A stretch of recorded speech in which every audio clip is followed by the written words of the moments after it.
request members and guests to also remain standing for the singing of the AU anthem.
Thank you very much.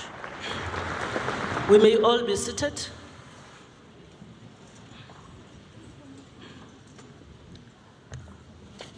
I would like to welcome our guest, starting with the Deputy Speaker of the National Assembly, Honorable Tsinoli, the Chairperson of the National Council of Provinces, Honorable Masondo, and the delegation of the NCOP,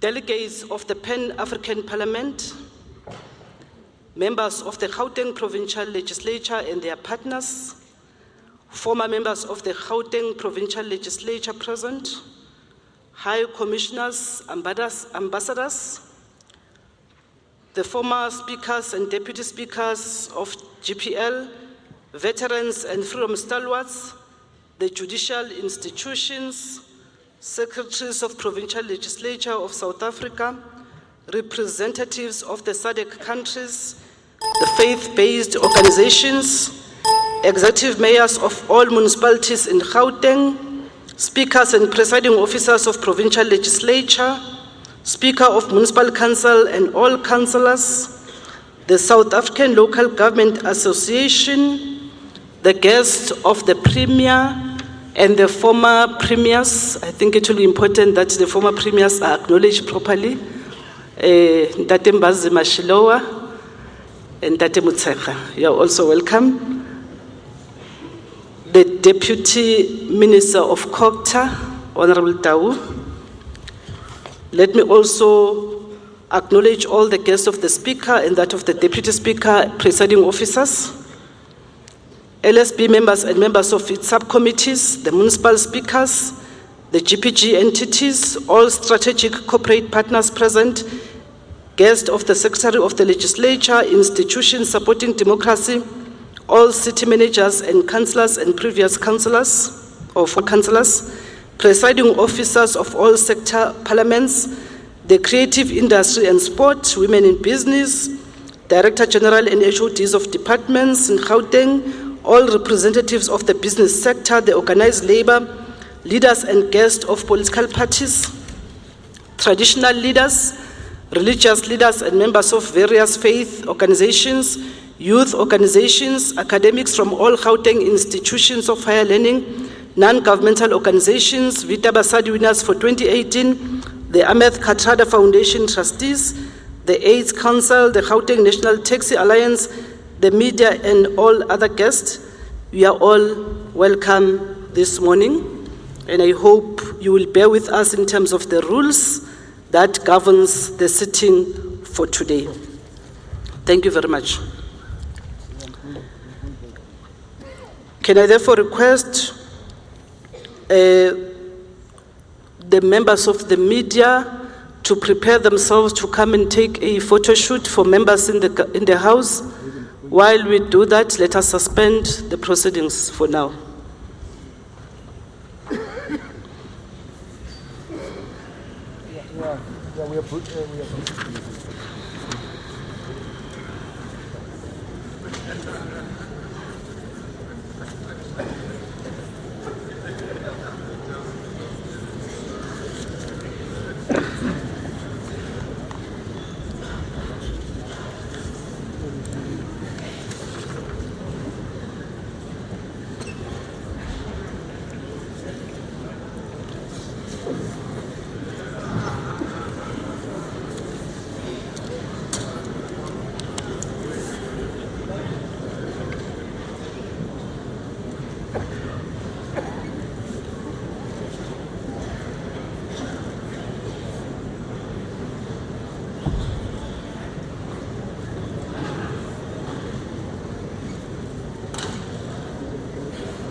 Thank you very much.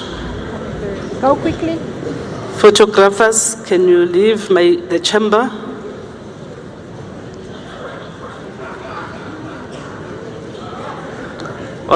Members of the media, can you please leave the chamber?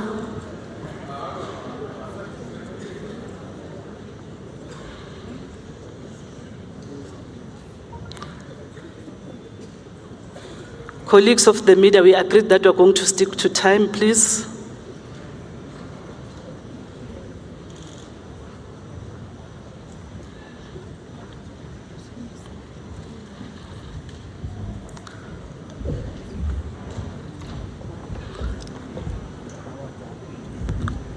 Thank you very much. I now call on the Premier Honorable DM Makura to address the House. Over to you, Premier.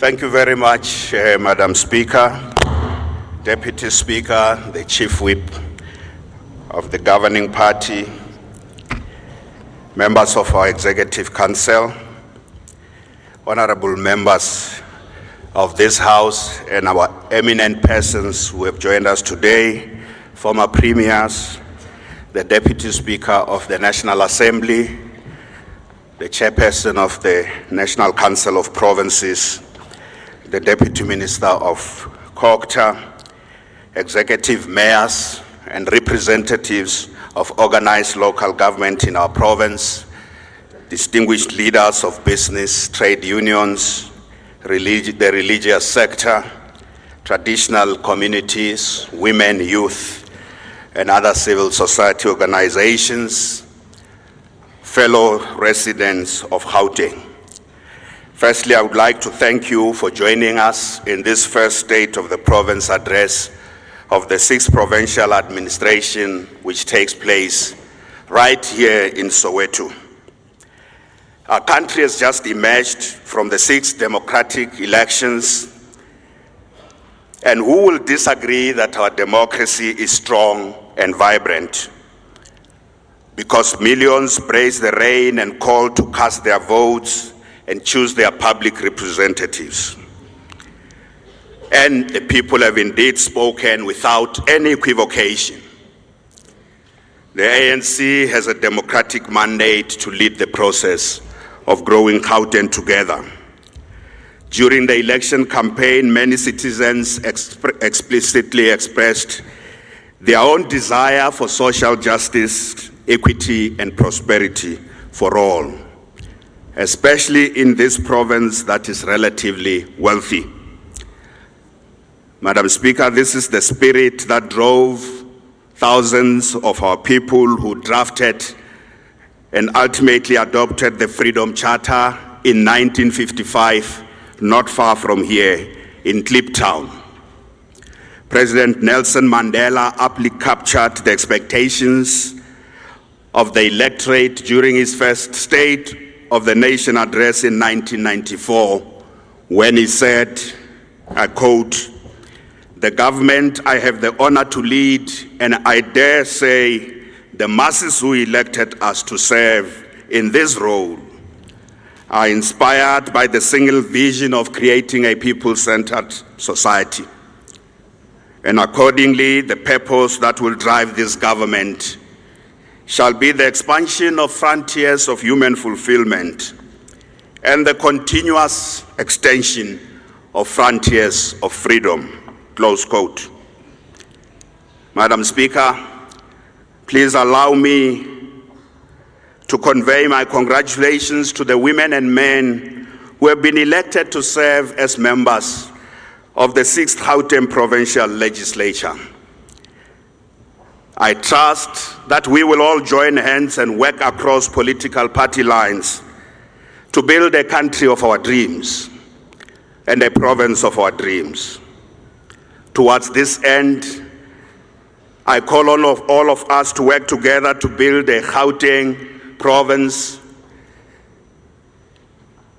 where no one goes to bed hungry, where the economy reflects the full diversity of the population and harnesses the full potential of all the people of our province, where everyone has a job that pays not only a minimum wage but a living wage, where businesses big and small thrive and prosper, a province where households have access to basic shelter, a piece of land as an asset, and decent income, a province where everyone has access to quality health care, where everyone, young and old, has access to the kind of education that unleashes their full potential, where all residents have access to basic services and basic infrastructure to support their sustainable livelihood, where everyone feels safe and can walk the streets at any time, including women, where women enjoy their rights free from all forms of patriarchy, where the environment is protected and cared for by us people, where all human settlements promote social cohesion and the integration of our people regardless of race, color, or creed, where citizens take initiatives to improve their own lives, supported by a caring activist and developmental state, where there's affordable and reliable public transport that reaches every corner of our province, where there is no racism, no sexism, no xenophobia, no homophobia, where there is no corruption. This is our vision that will underpin the detailed plan to build a Gauteng province we can all be proud of. And this vision will inform our plan. That is the plan of growing Gauteng together, which is our roadmap to 2030. And this plan will be finalized in the first 100 days of this administration, which means by end of August, after thorough consultation with various sectors of our population. So, in this State of the Province address, I will announce several initiatives that will form the cornerstones and signposts of this plan and give us an indication of where we are heading to. More details will come from MECs with regard to the programs, the specific projects, and the delivery targets and timeframes for each of these initiatives over the next 5 years. So by September, Madam Speaker, we will unveil the full plan, Growing Gauteng Together. So the initiatives I'm announcing today will also give contextual and programmatic effect to the ANC manifesto and the specific priorities and goals announced by President Cyril Ramaphosa during his first State of the Nation address of the 6th administration. Madam Speaker, we are acutely aware of the yawning gap between this great vision of the kind of province we want and the daily realities of our people on the ground. We, as a province, are a province of paradoxes. On the one hand, we are a province that is South Africa's largest economy, Africa's 7th largest economy, the 26th largest city region in the world. We occupy a pride of place amongst the largest regional and city economies that have become the engines of global growth and economic development. But on the other hand, this is a province where rising levels of inequality, that is inequality with regard to income, ownership of assets, and spatial inequalities are a stubborn feature of. It is here in Gauteng where wealth and opulence exist side by side with acute poverty and hunger. This is the ugly and unacceptable reality that we seek to change. Accordingly, this ANC-led 6th administration will focus on the following cluster of priorities. Firstly, we will pay significant attention to the economy in order to create the necessary jobs and bring more people to enjoy a good quality of life. We will, together with that, pay attention to infrastructure development. Secondly, we will pay particular attention to education, skills, and health. Thirdly, we will pay attention to the development of integrated human settlements and the release of land to many of our people who want to build decent houses for themselves.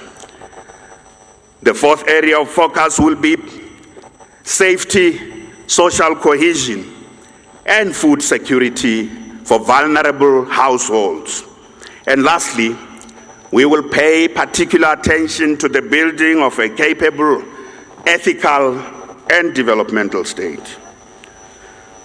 So these 5 cluster of priorities will have under each one of them specific initiatives that I will announce, and all these initiatives seek to deepen the program of transformation, modernization, and reindustrialization of our city region. So on the economy, what are we going to do? Firstly, as the engine of South Africa's economy, Gauteng needs to do much more to contribute to President Ramaphosa's initiatives on economic recovery, investment drive, industrialization, youth employment, and the transformation of township economies. We must take a lead. Over the past 5 years, we have done a lot in some of these areas. Our economy attracted 199 billion rands in foreign direct investment and created 469,000 jobs. I must state that this was a result of joint effort and collaboration between government and various sectors of business, including township enterprises. So I want to highlight some of the results of this collaboration. In the Bpo sector, that the economy grew in 2015 from 139,100 jobs to 154,223 jobs in 2018. That's almost 15,000 jobs just in one small sector of our economy, which holds great potential, especially for the youth. In 2015, BMW invested 6 billion rands at its Roslyn plant for the production of the X3 model, creating 1,000 additional jobs. Iveco Larima invested 600 million at its Roslyn plant in 2016, creating another 1,000 new jobs. Ford invested 2 billion in 2016 at its Silverton plant, creating 1,200 new jobs. In April this year, Nissan invested 3 billion rands at its Roslyn plant to expand its manufacturing capacity and add an additional shift. And this created another 1,000 new jobs. Copper Vision invested 420 million in New Doornfontein, creating 300 jobs. Into Food, a local agro-processing company, invested 1 billion rand at the OR Tambo Industrial Development Zone, creating 600 new jobs. And this facility was opened in April. FEMSA Manufacturing invested 280 million rands in Ekurhuleni, creating 400 new jobs. TMH Holding invested half a billion rands to acquire DCD train manufacturing plant in Boksburg. And this is a plant that was shutting down where almost 500 workers were facing a bleak future. And this investment has saved 300 jobs.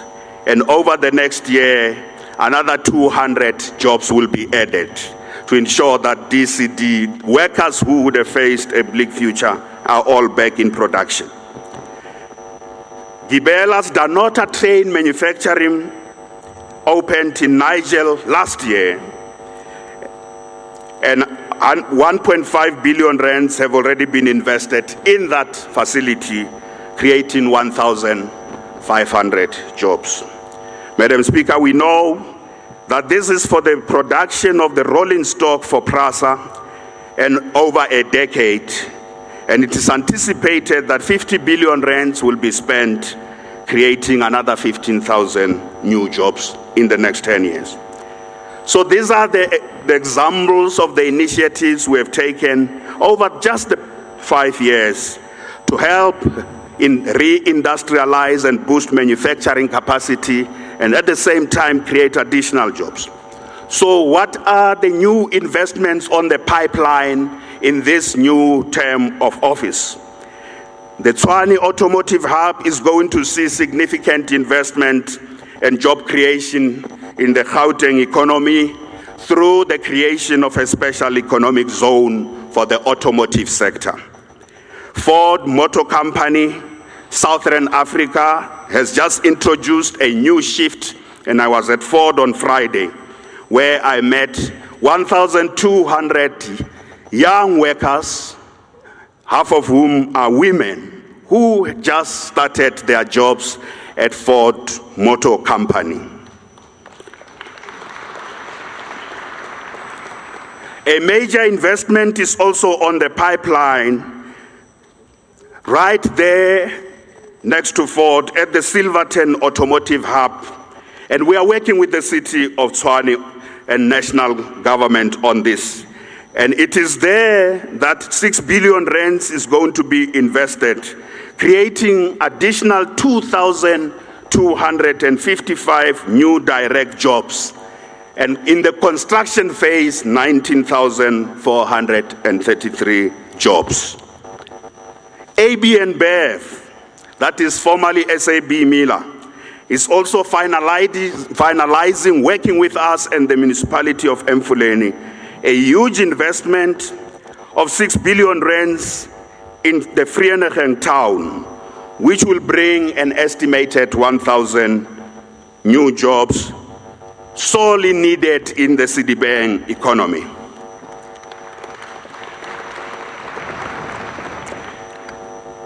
Madam Speaker, we held a summit in the West Rand, economic summit in the West Rand, and out of that summit, there's a major initiative between provincial government and the municipalities, together with Sibanye Gold, which has released 30,000 hectares of land. And it is right there that we are building a major facility for the agri-industrial structure sector to boost agro-processing as an important new sector of our economy in the West Rand. The implementation of the Ekurhuleni Erythropolis roadmap is now back on track and gaining new traction. And we are working now with national government, particularly National Treasury and the DTI, and the SOEs such as AXA and the city of Ekurhuleni to make the Erythropolis a reality. And the Erythropolis will include the Tambo Springs Fuel Cell Industrial Park at the Gauteng IDZ.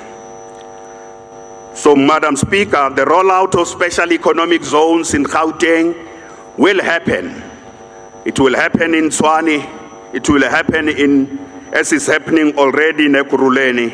It will happen in the West Rand. It will happen in Sedibeng. And it will happen in Johannesburg for different sectors.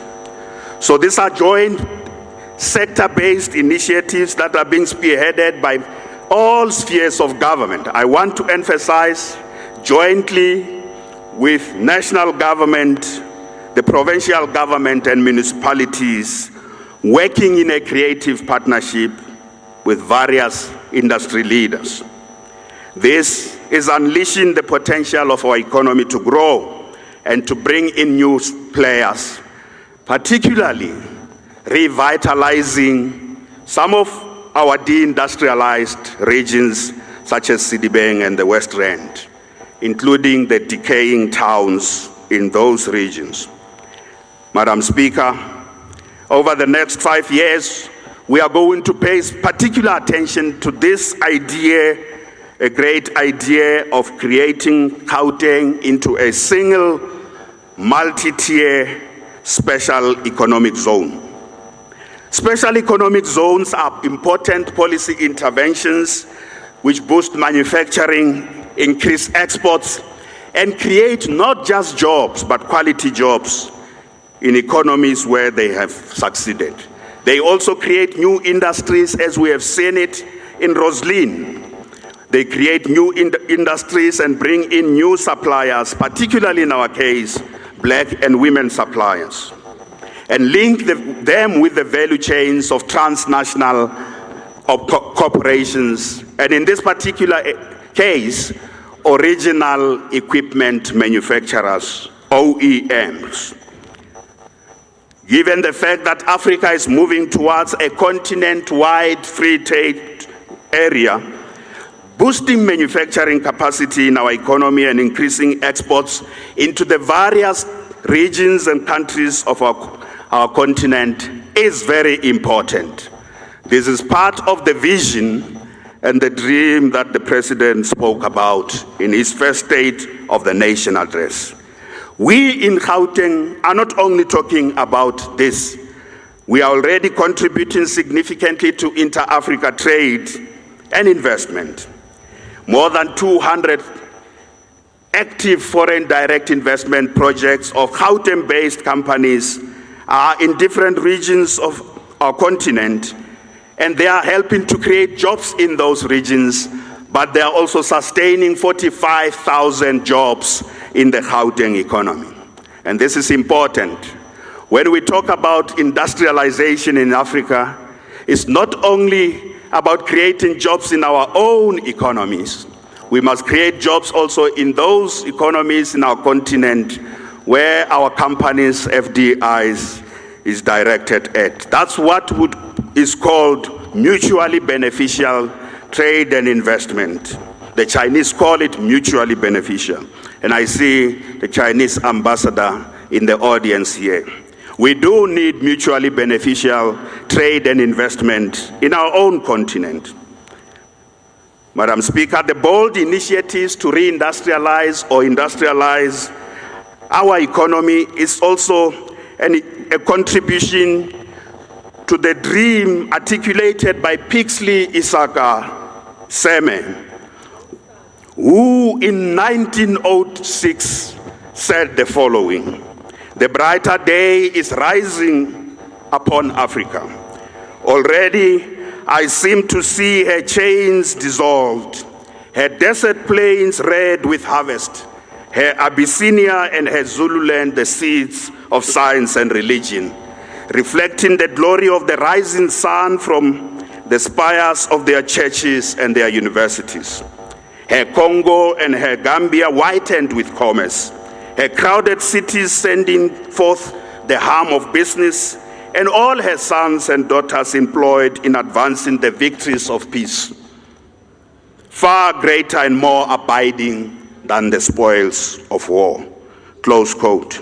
This is Pixley Kaseme's dream, and we are moving closer to this dream.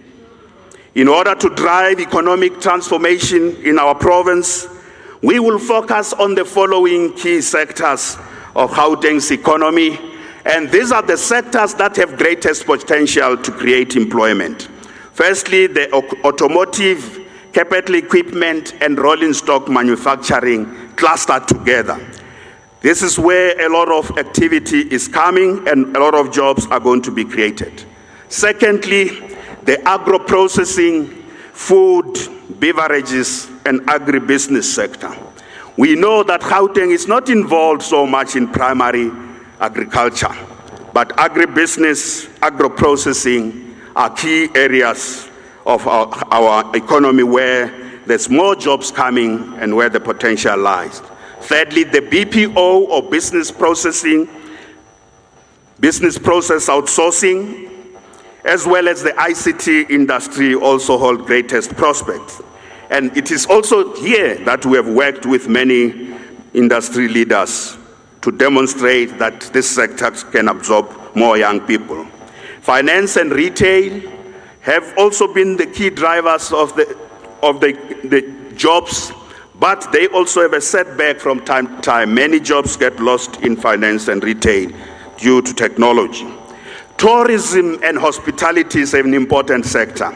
We don't have the mountains, we don't have the sea, but we are a business center of our continent. So business tourism, those who are destined to go to the sea or to Table Mountain, or even to the Kruger National Park arrive here. We want to keep them more here and get them to spend half of the money that they are bringing into our economy here before they go to the sea, to the mountains, and elsewhere in our country. The creative and cultural industries have been underestimated. We think there's a huge potential for the creative sector in our province. Logistics and warehousing is also a very important sector. And lastly, the green economy, which cuts across many of these sectors. Within 200 days, I will announce the number of jobs each sector will create as part of our target for the next 5 years. This will be done after detailed consultation with industry leaders in each sector, because we don't want to announce targets that have no relationship to the reality. This will also include targets for the number of jobs in the township economy. Madam Speaker, we are quite excited, not only about the big sectors of our economy, but also about what is happening in the township economy. We are excited that some of our groundbreaking work on the township economy is now championed by President Ramaphosa. Now, I don't know what has drawn laughter.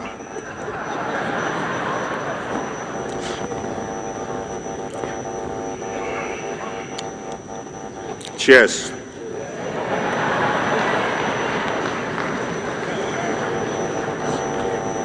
President Ramaphosa is now the champion of the township economy.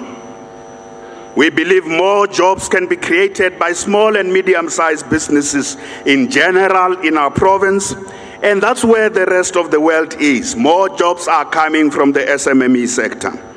Given appropriate support and appropriate policy environment, our SMME sector can be key drivers of job. Earlier on, I spoke about the big sectors of our economy.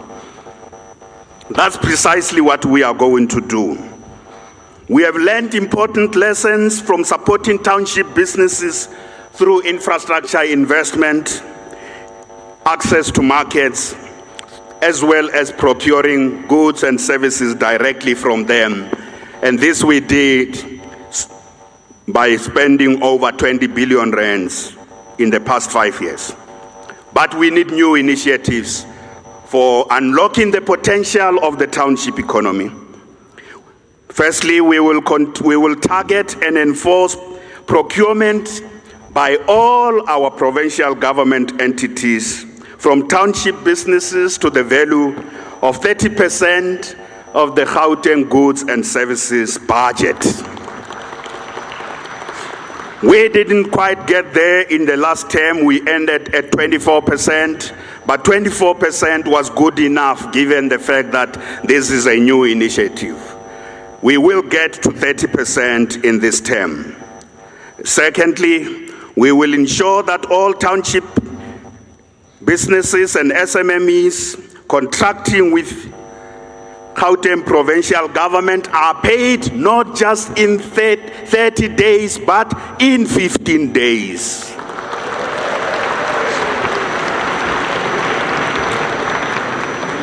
And this we will do by we have already introduced e-invoicing. They must be technology savvy.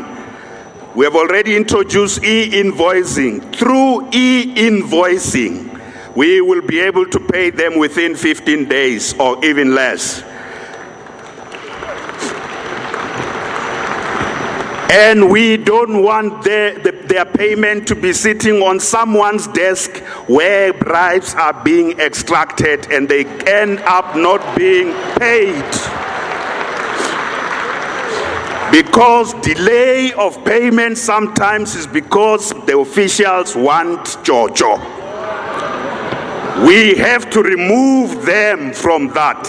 So these businesses must interface with no official when they've done their work.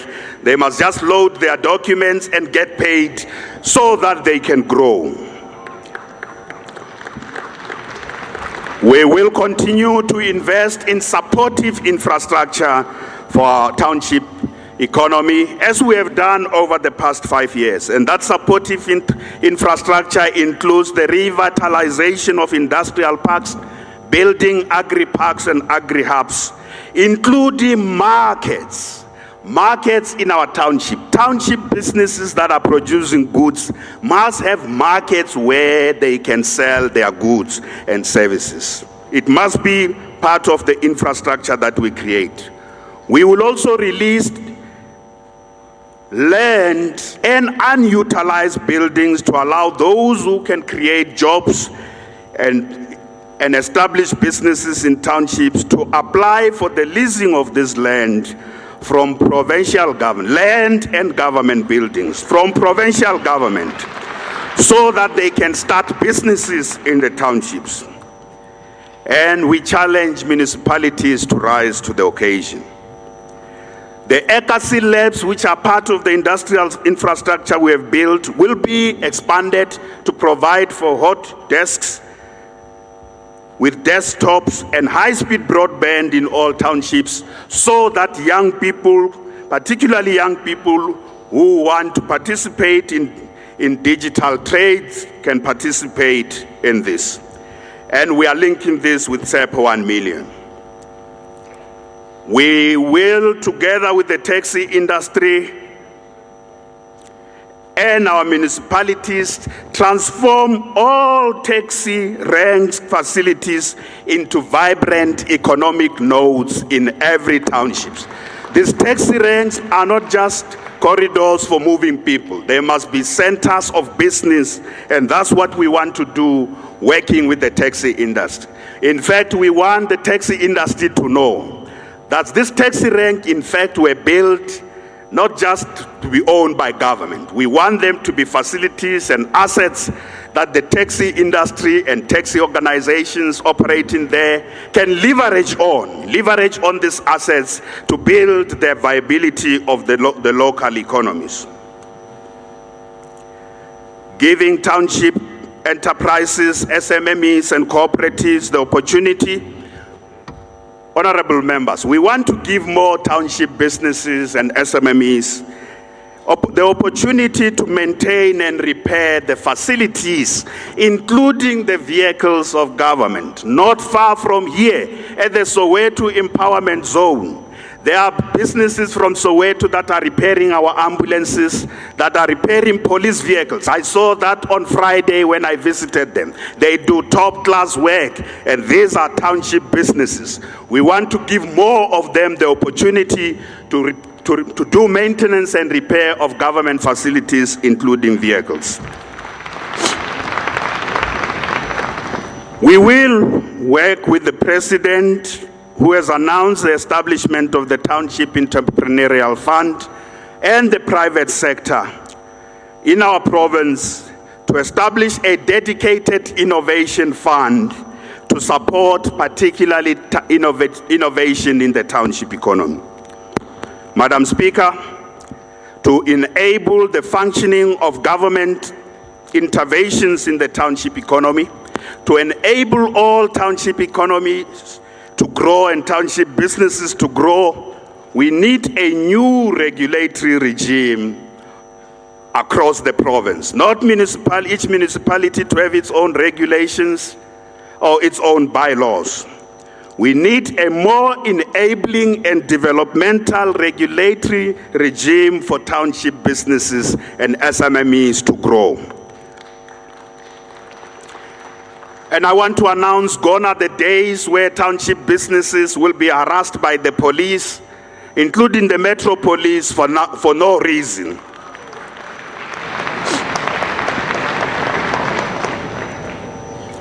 As part of the contribution to what I must say on this occasion, Rehaba Ribo tweeted the following advice to me, and I quote Rehaba Ribo: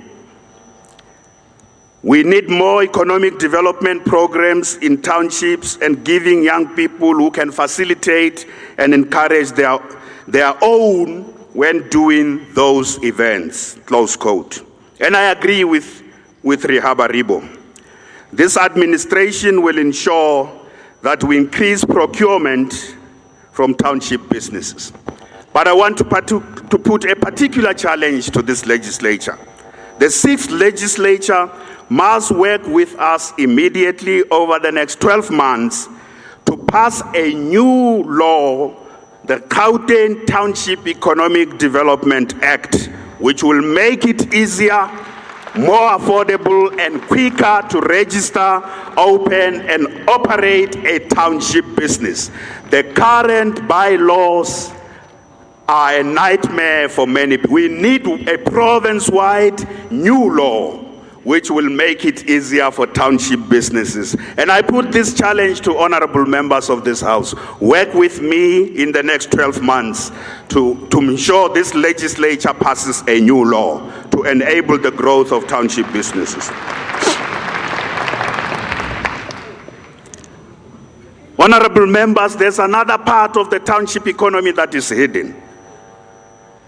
Recent studies by the World Bank and the Institute for Security Studies estimate that more than 14 billion rands is generated out of artisanal mining in South Africa.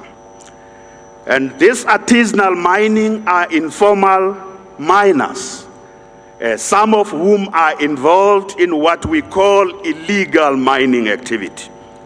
I am saying zama-zamas. This is a hidden part, a big part of the Gauteng economy. And it is time to surface it and bring it underground and formalize it and create a regulatory environment that will make it difficult to break the law and ensure they follow the law, but they are assisted properly. In our country, illicit mining is huge in many mining areas of our country.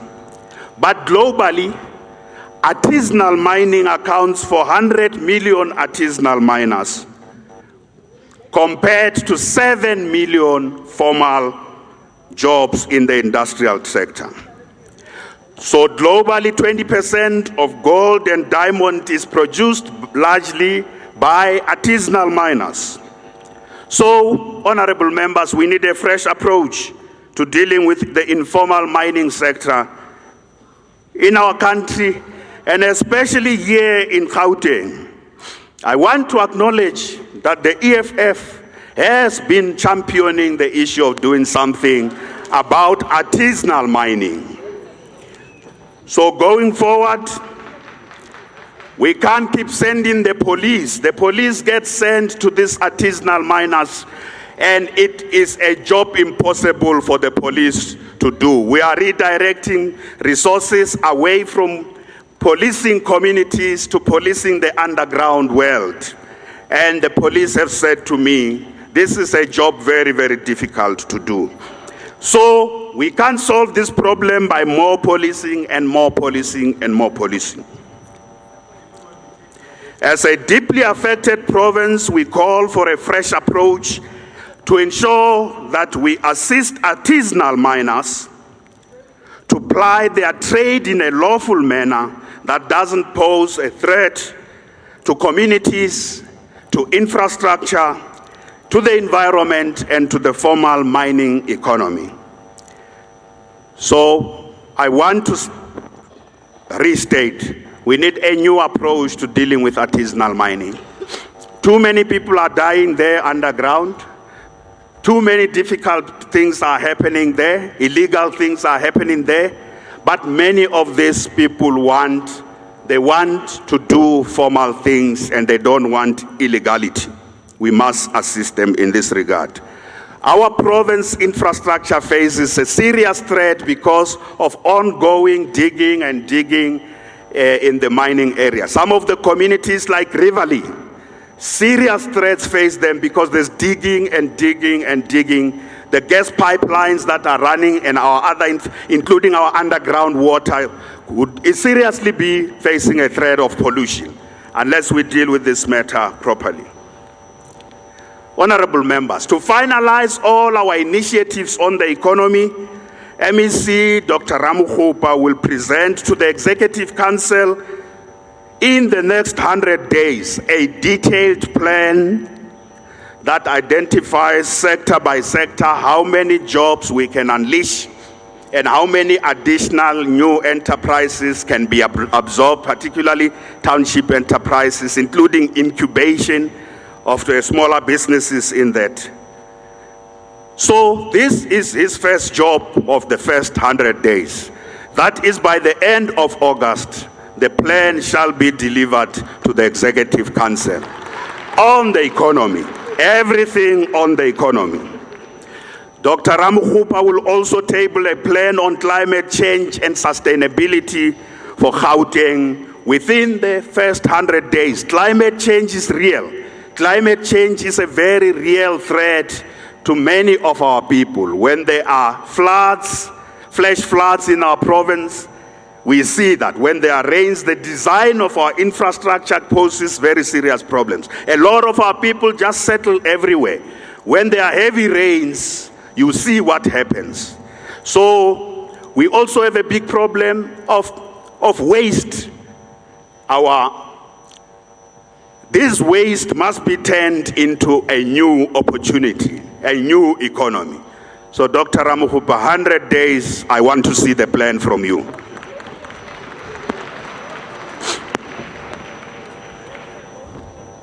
Madam Speaker, Gauteng will also use 60 billion rands of our infrastructure budget to drive an agenda for job creation, spatial transformation, and the empowerment of the previously disadvantaged. We have, over the next 5 years, an infrastructure budget of close to 60 billion rands.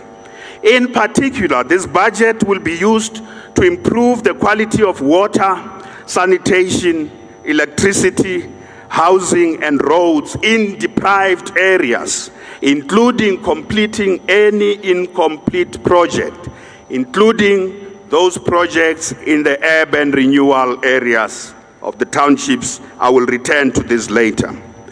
We will use this infrastructure budget to create an additional 100,000 jobs. Infrastructure does facilitate job creation. We have seen it, we have experienced it, and with this budget we will create or facilitate the creation of additional 100,000 jobs in our economy. So that's one area of the job targets where jobs are going to come from.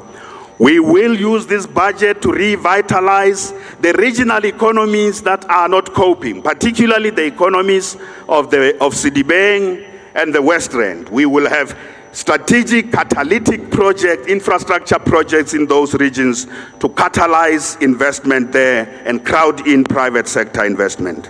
This will also focus on the decaying CBDs in this, including the mining towns that are decaying, and the towns that are deindustrializing in Sedibeng will receive our immediate attention through the infrastructure budget. We will use this budget to support the productive side of the township economy, to crowd in private sector investment, to create a more affordable, reliable public transport system that will bring people closer to new economic opportunities across the province. And lastly, we will use this infrastructure budget to build a high-speed broadband, focusing particularly on deprived areas and ensuring the last mile. Because the private sector in our province is investing hugely on broadband, but this is concentrated largely away from where most of our people live. It's the task of our government. We will work with other private sector partners to take broadband to the townships in particular. So on infrastructure, to achieve all these objectives, I need a plan, and that plan within the first 100 days will be presented by MEC Tasneem Mutara to the Premier's Infrastructure Coordinating Committee in the first 100 days. This plan to achieve all these goals with the 60 billion rand budget will be presented to me and the Infrastructure Coordinating Committee within 100 days. So MEC Mutara, I need a plan from you within 100 days on how we use the infrastructure budget to do all the things that need to be done. Within 12 months, again, using infrastructure, I would like to see huge improvements in the maintenance of existing government buildings, including schools, clinics, and hospitals, and the implementation of Giama, Honorable Fuchs, the implementation of Giama. I got a tweet from you, and I thank you for that we must make sure Giama is implemented. You know, Honorable Fuchs, you and I can quibble from time to time, but we also work together on Twitter. On Twitter, we work together very well than in the legislature. Thank you for that submission on Twitter about implementing Giama and the IDMS. So that is what the plan is going to deal with. Madam Speaker, many of us traveled to different parts of the province, and I have interacted with many citizens who have bitterly complained about the lack of quality of our public transport system and the chaos in our public transport system. We are determined to improve public transport services during this term of office by doing the following. Firstly, we must optimize all the existing public transport modes. The taxis must be optimized and integrated with the buses, with the Gauteng, and I think most decisively with metro rail, a metro rail that must be modernized and devolved to be managed at a provincial level.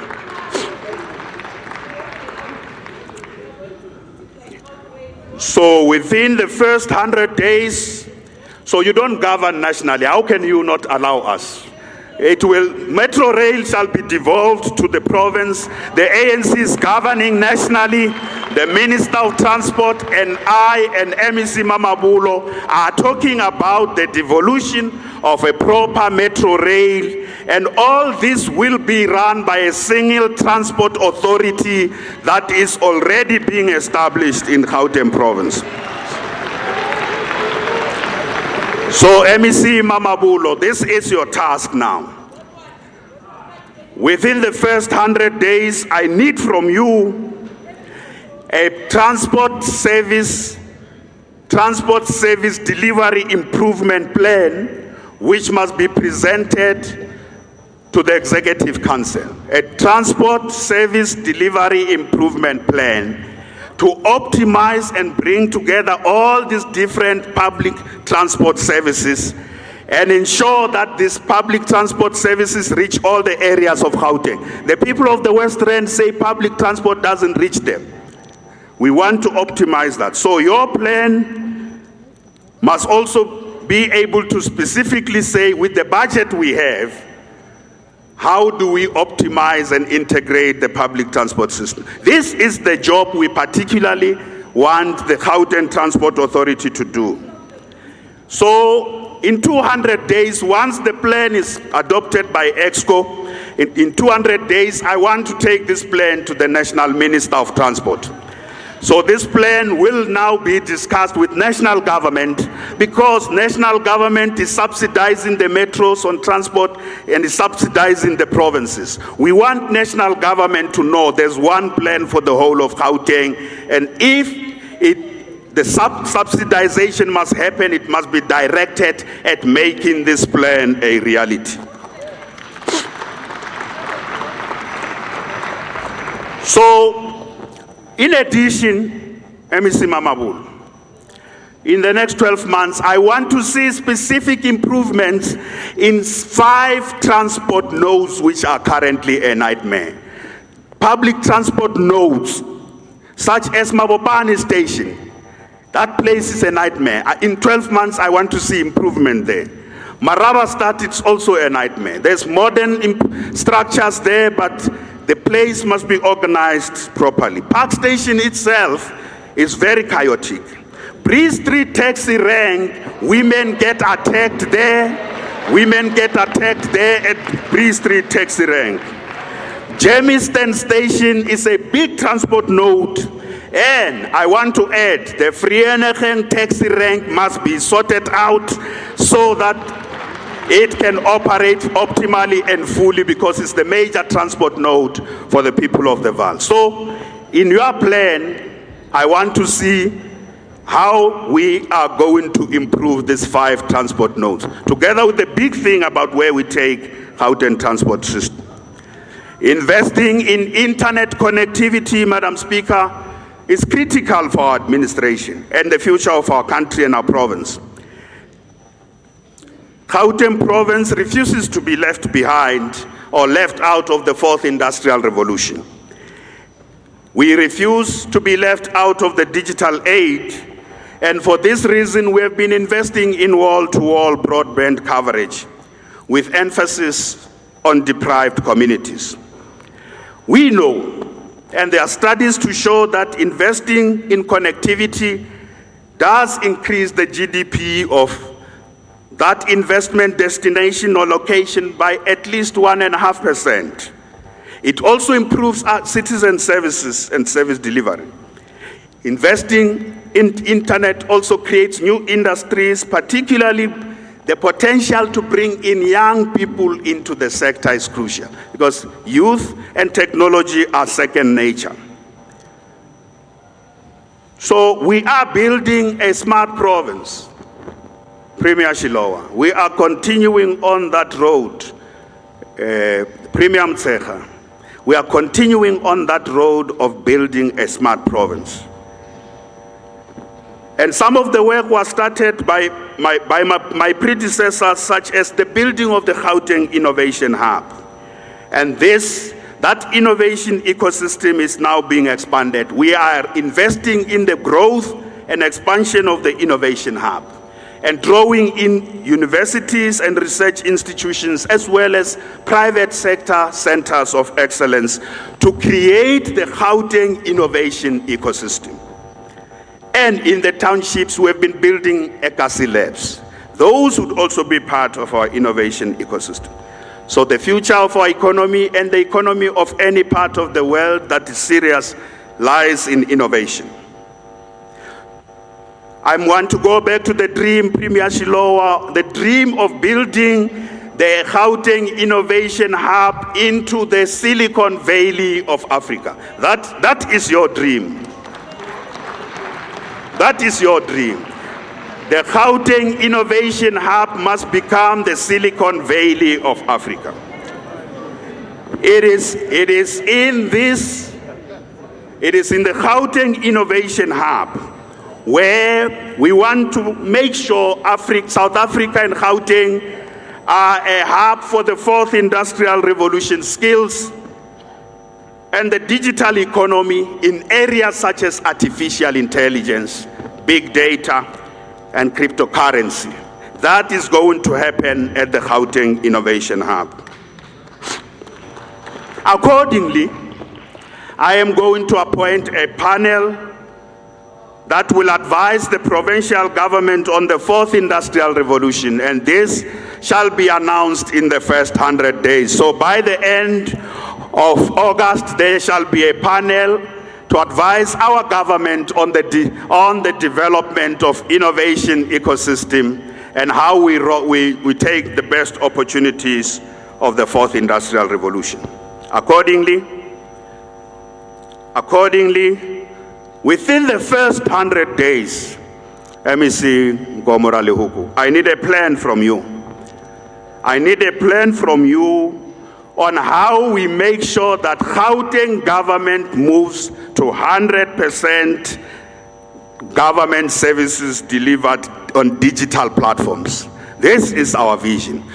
For us to be a smart province, citizens don't have to be forced to go to some government offices all over wasting their time. They must be able to access government services on their own handsets.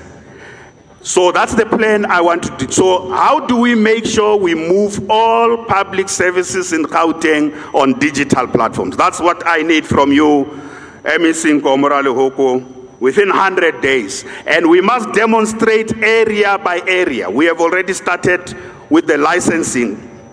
We want to bring some of the areas in this payment. I've already spoken about payment of service providers.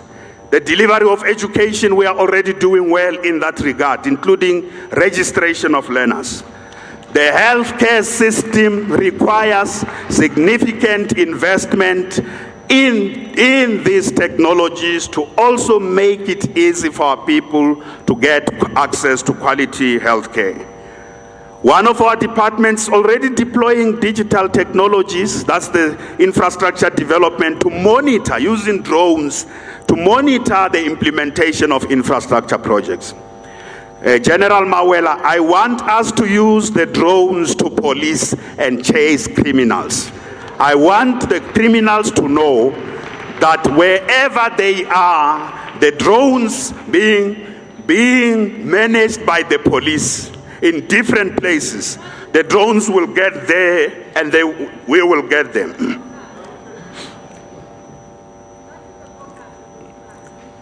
So, Madam Speaker, we have to do a lot, and we have done a lot to focus on youth unemployment and youth entrepreneurship. This is a key priority of the 6th administration. We will strengthen SEP 1 million to ensure that we take it closer to the youth in every township. SEP 1 million is not about sitting in some provincial offices of government or in municipal offices. We will take it to municipalities and work with all the sectors we have explained earlier on to make sure young people are given real entrepreneurial and employment opportunities in every corridor and in every township.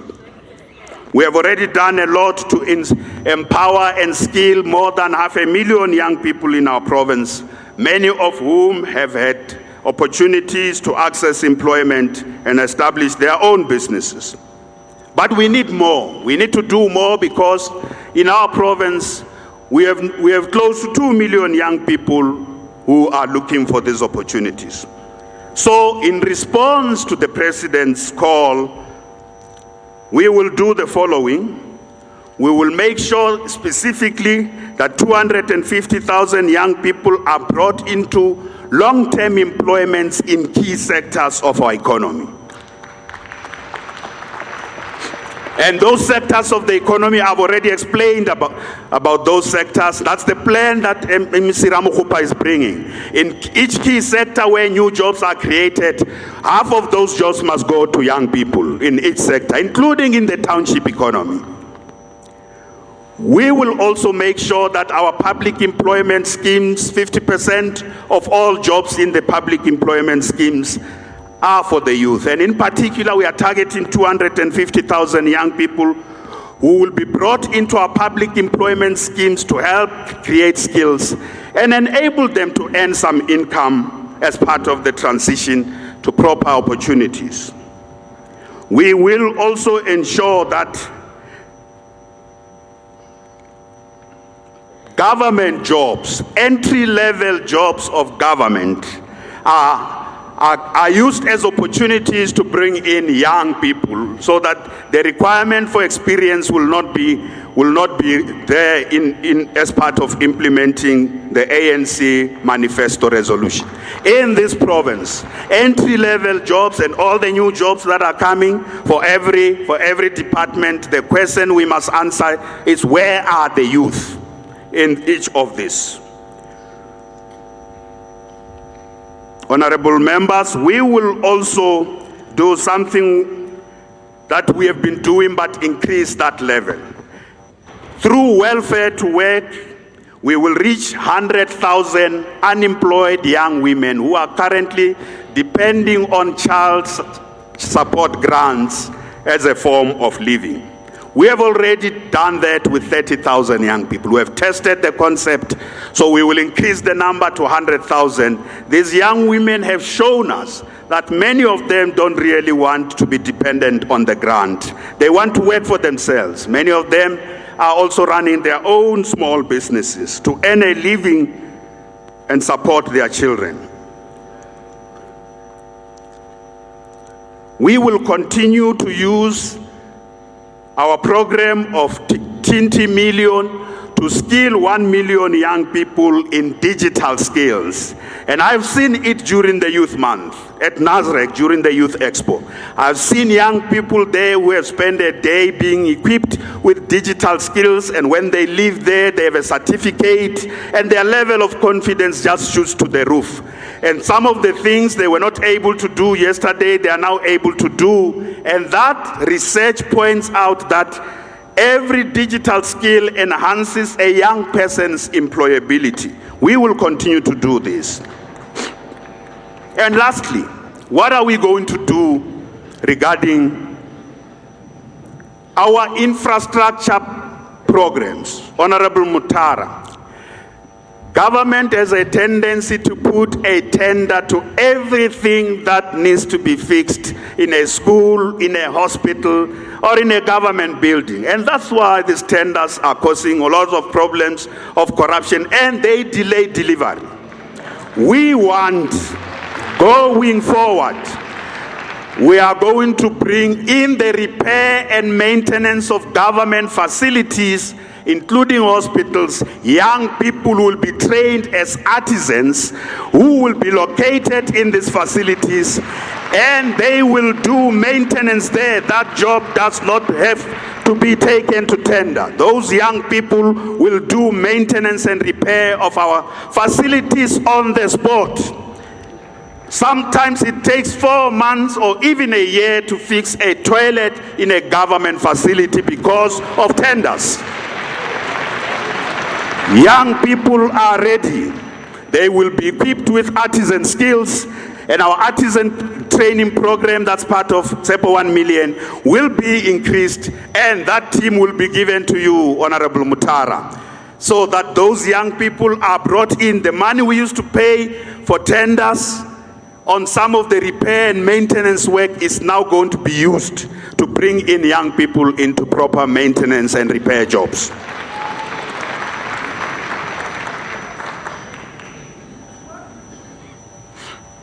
So I want to make a transition now to dealing with the issues of education, the skills revolution, and healthcare. In order to support our transformation, modernization, and reindustrialization program, we have to ensure that our economy has the right level of skills, particularly moving forward into the future. Those should be digital skills. So we need a skills revolution. We need to ensure that our education system prepares young people for the real world of work, and many of them also to build their own enterprises. So entrepreneurship is going to be a big part of our education system. So skills development initiatives and educational outcomes must support the transformation of our economy in line with our vision. It must support all the key sectors that Dr. Ramokgopa is going to outline about how many jobs we will have in each sector. Our skills development program must support that. But our skills and educational outcomes must also improve the well-being and the potential of our own residents and citizens, and take them out of poverty. This is important because Stats SA has recently provided data that shows that there's a direct relationship or correlation between education, poverty, unemployment, and inequality. Those who have lower levels of education find it more difficult to find jobs, are often trapped in poverty, or find it difficult to escape out of poverty.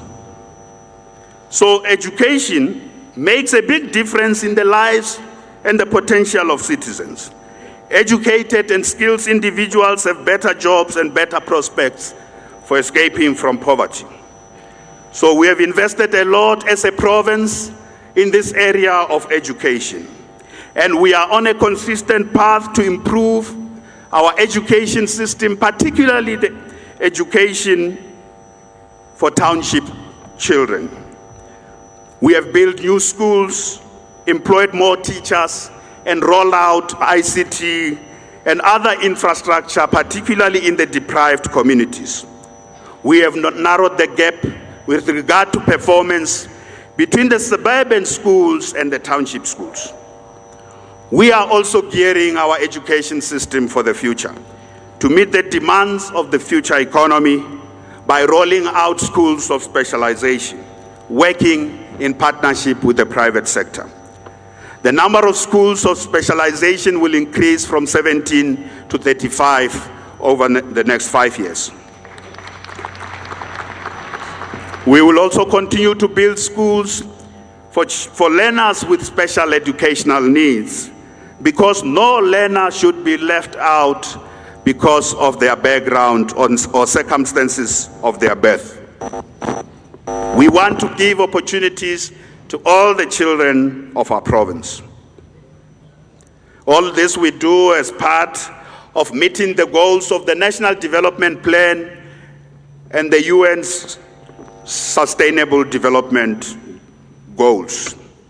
That is to build an inclusive, equitable, quality education and promote lifelong learning amongst adults. We will invest in early childhood development, focusing on literacy and numeracy in the foundation phases in order to empower learners with portable skills in all our grades. Honorable members, we are doing a lot in our high schools. But going forward, MEC Lessufi, I want us to focus decisively on the primary schools, because that is the feeder system. There are many children who get lost in our primary schools in the foundation phases. By the time they come into the high schools, many of them have dropped out, and those who get there have very poor skills that they need, and to reverse that becomes a big problem. So, MEC Lessufi's other important area of focus and the new initiative is on ensuring that we improve foundation phases, including grade 3 and grade 6, and ensure that in basic education, the STEM subject, the performance on STEM subjects, particularly in primary education, must improve. Because we end up having many learners right at primary school level accepting this notion that they are not good in mathematics. Sometimes a fallacy that was cultivated in them by some of us in family and teachers who just think you are not good in mathematics. So primary education is going to be a key focus. So what do I want from you, MEC Lessufi? So in the next 100 days, I would like you to present to me, firstly, a report on the status of every primary school in Gauteng. By status, I mean the performance and how every primary school in Gauteng is doing. Because over time, we have been focusing just on the performance and the status of high schools, because all of us are thinking about grade 12 or matric. So now we are going to focus on the status and the performance of every primary school. So in 100 days, MEC Lessufi, the first thing I need is a plan, a report on the status of those. The second thing is, as you have done very well in other areas, I need an improvement plan. Every bad school in our system, primary school in our system over the next 5 years. How are we going to turn around each of those schools? Very, very important. I would like you every year to publish also, as we release matric results, to release the results of the performance of all primary schools in Gauteng. All the parents must see how our primary schools are doing, so that we can be empowered as citizens to also make decisions not too late when our children are already in high school, when they are still at primary school, about which school to take them to.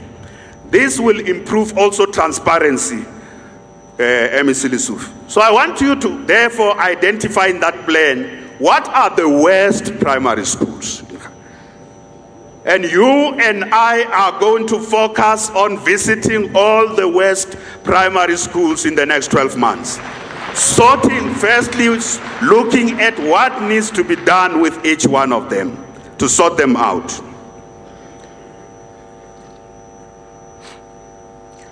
So that is the focus and the dispensation on education. Yes, we want to continue to be the #1 province in grade 12 results. We must sustain that position. MEC Lesufi, even this year, we are looking for no position other than #1. And you know, a lot of people who tweeted and said to me, I must take you back to education. They said, look, man, we need that #1 position. But the #1 position can only be sustained if the primary schools are doing a good job. Not a once-off thing, it must be something that is strong, a strong foundation in our education system. Madam Speaker, providing quality health care to all residents of our province remain an important area of priority for our administration. I must point out that our public health care system continues to face a crisis of public confidence. We must fix it urgently because the cost of failure is too ghastly to contemplate. There is a public outcry that some of our hospitals are becoming mortuaries instead of being sanctuaries for saving lives. I want to repeat this. There is an outcry out there that some of our hospitals are becoming mortuaries instead of being sanctuaries for saving lives. And to tackle this problem, honorable members, we need a hands-on approach to focus on every health facility. We need a hands-on approach, a hands-off approach. We have learned from Life Esidimeni tragedy that a hands-off approach or a distant approach can lead to disaster. We need a hands-on approach, firstly from myself, the MEC, the head of department, and every manager and all the employees of each of these institutions should feel part of getting to turn around the performance of these institutions. So we are introducing a new approach also in healthcare. The focus of healthcare has often been too much, despite the talk about primary healthcare. The focus of our healthcare system continues to be on the big hospitals. We want over the next 5 years to pay attention to primary healthcare facilities. The functioning of our clinics, our community health centers, our district and regional hospitals is critical to improve the quality of care. That's what we are going to do over the next 5 years. And I want to assure you that I'm going to lead from the front. I will be there. I will be counted. I will be there when we go to every poor performing health facility to engage also with workers and communities in those areas on turning around the performance of these facilities to give our people the quality of care they deserve. I will go to starting with the 5 worst performing hospitals that I'm going to mention today. The 5 worst performing hospitals, I will be there working with Dr. Masuku. What are those 5 worst performing hospitals? Mamelodi Hospital, Beki Mlangeni here in Soweto, Jubilee in Hammanskraal, Tambo Memorial in Ekurhuleni, Tembisa Hospital. These are some of the worst performing hospitals. The feedback from the public is very bad. So what do I want from you, Dr. Bandile Masuku? In the first 100 days, firstly, I need a health improvement plan for all our primary health care facilities, first and foremost. Over the next 12 months, how do we improve the performance of all our primary health care facilities? Number 2, I need a performance improvement plan for these 5 worst performing hospitals, in particular those that we have visited. I know from you, I want to announce that we will have in the first 100 days the filling of all vacancies of CEOs. In fact, all CEOs in the province will be appointed within the first 100 days by the department. And secondly, all critical posts in our health services will be filled by 2020. Critical posts without which our facilities can perform the task they're expected to do. And thirdly, we will also ensure that the community health workers constitute the backbone of our primary healthcare system. And as has already been decided at a national level, community health workers are in the process of being absorbed as the primary backbone of our healthcare system. But I also want you, Dr. Masuku, to publish the performance of all primary healthcare facilities on one sheet that the public must know, on a sheet to see what, as MEC Lessufi is going to do, the performance of all primary schools. I want you to report to the people of our province. There's the National Office of Standards Compliance, but I want in the province, every 6 months, you must publish a report that says, this is how our primary healthcare facilities are doing. The citizens must know. And in that, we want to see how we who are managing and leading in these areas are doing. So you have a tough job. This will also enhance accountability to citizens. I also want to say, for a while I have raised this issue in the legislature and publicly, that the 4 central hospitals in Gauteng, which are those? Steve Biko, Charlotte Matleke, George Mukari, Krisani. Those 4 central hospitals are a national function, and national must take responsibility. We have already been spending a lot on our budget away from focusing on improving the primary health facilities. We have been focusing on 4 central hospitals, and I want the attention of this provincial administration to be on the primary health facilities. So the 4 central hospitals are national facilities, and national government, which this, Dr. Masuku, this I have already raised in 2018 at national level. This year we are going to make progress. We will take it up with Dr. Mkize. I don't want your worry to be the 4 central hospitals. Let's make healthcare work where it matters most, and we will do that.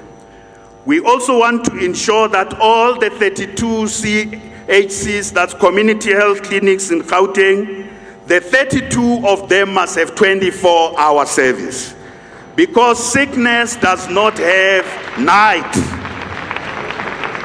We are working with the municipalities, especially the metros. We know some of the metro clinics, they are already expanding services to 24 hours. We want an integrated approach to work with them to ensure that these 24-hour services are expanded to all our citizens. That's very, very important. I want to conclude on health by talking firstly about mental health care. We want to ensure that there's greater attention paid to mental health care in our province. Learning from the tragedy of life as Esidimeni, we have not been paying attention to mental health care. We need a systematic, comprehensive approach that will ensure that mental health care services are provided in a comprehensive way in all our facilities, particularly in the districts and regional hospitals, where at least 10% of the beds in district hospitals will be reserved for mental health care, and in regional hospitals 5% of the beds will be reserved for mental health care. So that is an important intervention, because mental health is an issue that affects many of our citizens. Depression is common in many families, and many of our kids also have pressures that end up leading to they taking their own lives. And those who work, depression as a result of issues in workplaces, and depression as a result of family and relationship-related issues. So there's no household not affected by mental health. We've got to treat this and destigmatize it and put this firmly on the agenda. Mental health is a big issue that we must confront. And lastly, with HIV and AIDS, we are going to strengthen our campaign in line with the 90-90-90 target to ensure that 1.1 million people are put on antiretroviral treatment by 2020. Our HIV and AIDS program will target specifically young women, because that's where increases on HIV infections are happening. Honorable members, with regard to human settlements and release of land, I want to state that access to decent housing and land is amongst the most pressing issues that our people raised during the election campaign. In this province, despite the fact that we have built more than 1.2 million government-subsidized houses over the past 25 years, the backlog is stubborn, and therefore we have introduced a new approach that combines rapid land release with the mega human settlements. On this question of rapid land release, we have received a lot of positive feedback, and this is one of the most popular policy interventions.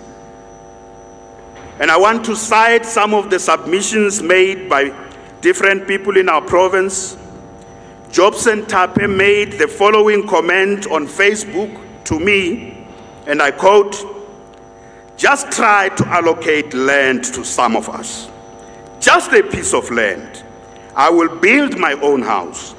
I don't ask for more. Just only that. I will take it from there." This is Jobson.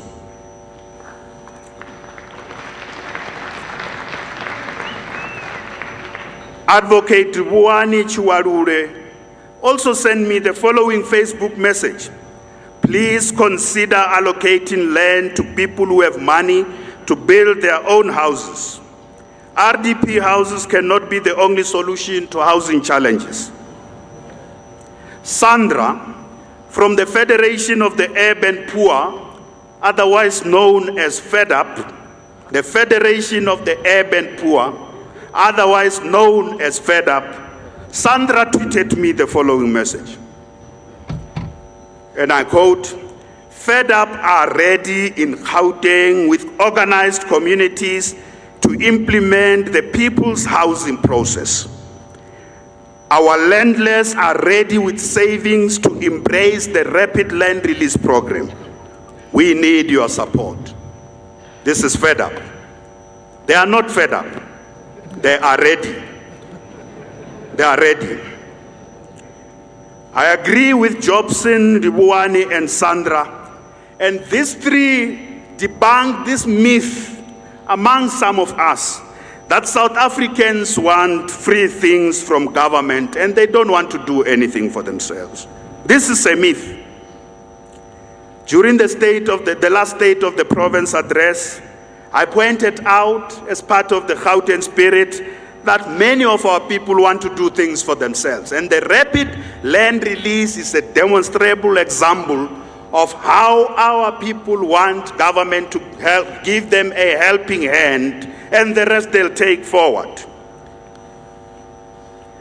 So we therefore need action and collaboration between municipalities and the provincial government to achieve the goal of allocating 100,000 serviced stands to people in the different regions of our province over the next 5 years. This is the goal I am setting for our administration. 100,000 serviced sites. We don't want to allocate land without services, because that's going to lead to informal settlements. We don't want land to be serviced to be given without services. I don't want no more bureaucratic delays, no more explanations. MEC Maile, I'm tired of talking, and the Department of Human Settlements giving me explanations and explanations without results. So what do I want you to do in the next 100 days? In the first 100 days, I want MEC Maile to present a plan to me and the Executive Council, to me first. We've already been discussing it, and that plan will go to the Executive Council on the following. Firstly, concretely, where and when are we going to allocate how many stands? Secondly, the completion of all incomplete projects. Each of these projects in each community where there are housing projects that are incomplete. Secondly, thirdly, the allocation of any unallocated houses. When will that be done? And where are they? The outstanding title deeds. And I know there's a big problem. Some of the townships are not declared, and therefore undeclared townships, it makes it difficult to formalize and give people. Working with the municipalities, when can we sort out these undeclared townships? And the urban renewal projects, they are actually 5. So in your plan, our plan on completing these urban renewal projects in the way they were planned: Alexandra, Everton, Kliptown, Beckersdale, and Winterfell. Kliptown never started, actually. Kliptown has been in many speeches of premiers before me. Kliptown renewal. If I go back to Premier Shilowa, now starting with Premier Sekwale, Premier Shilowa, Premier Mutsecha, Premier Mashatile, and Premier Mukonyani. Kliptown has always been in each of those speeches. But we did only one industrial area. We didn't do the township. So, MEC Maile, I need a plan in 100 days on all that. I will also visit within 100 days we get the plan. Now, you and I are going to do the following, MEC Maile. We will visit all the 5 communities. We would have completed the plan to go and report back to them within 200 days. Within 200 days, we will go to all of them to report what the plan of the 6th administration is on each one of them over the next 5 years to bring them back on track. That's what we do as this administration. That's what we do, and that's what we will do. I want to see significant progress on all these renewal projects, all the incomplete projects. But MEC Maile, I also want, we have hotspots in Gauteng, service delivery hotspots in every region, where people are complaining about water, poor refuse removal like in Mfuleni, the roads are not being maintained. All those service delivery hotspots must also be in your plan. And you meet with every municipality on what we must do to address the issues of communities in each of those hotspots. We can't let the municipalities off the hook. They get big budgets from national government to sort out service delivery related issues. So we must work together with our municipalities to ensure clean drinking water, clean energy, decent housing, and sanitation. We must also fast-track the release of land for our businesses, as I've already said. We must work together to respond to the call by faith-based communities, also that they must be included in the land release because they want to build decent places of worship.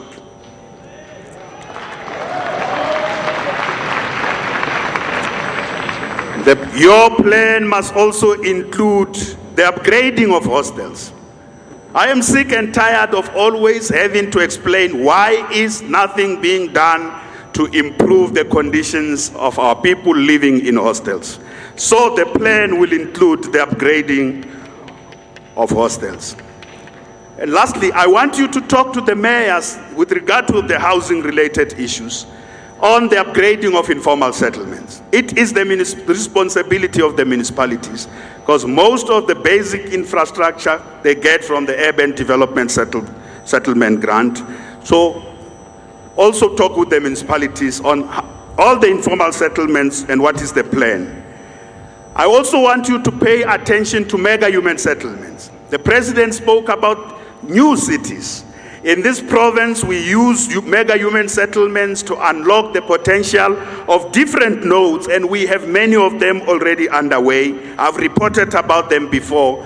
Many of them are also making good progress, but I also want those that had been delayed, like the Vaal River City and Lanseria, and the people who have been spearheading this are now saying they are back on track. They have received the necessary municipal approvals. They have funding for these projects. I want us to also focus on those mega projects that are about new economic nodes and post-apartheid cities in support of the president's vision.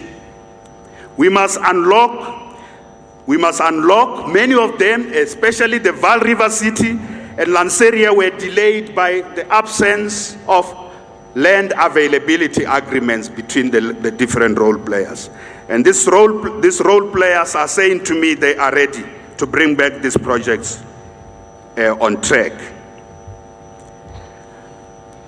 One of the important developments in post-apartheid South Africa is that the townships have expanded a lot through what's called the backyards in our townships. We have an interesting research from the Gauteng City Region Observatory that shows that the number of backyards, in other words, people in the townships have invested in building in their yards more for residential purposes. And this research says that from 2001, the number of backyards have increased from 13% to 24%, almost double by 2016. And you have to see this. Go to Soweto, go to Olivenhout, go to Rivali. You will see it everywhere that people are building. Some are building decent structures, but others are informalizing. They are building shacks inside or shacks around the RDP houses. So now what is important about this is that we are going to work with township residents to look at this as an important area of what we call the township.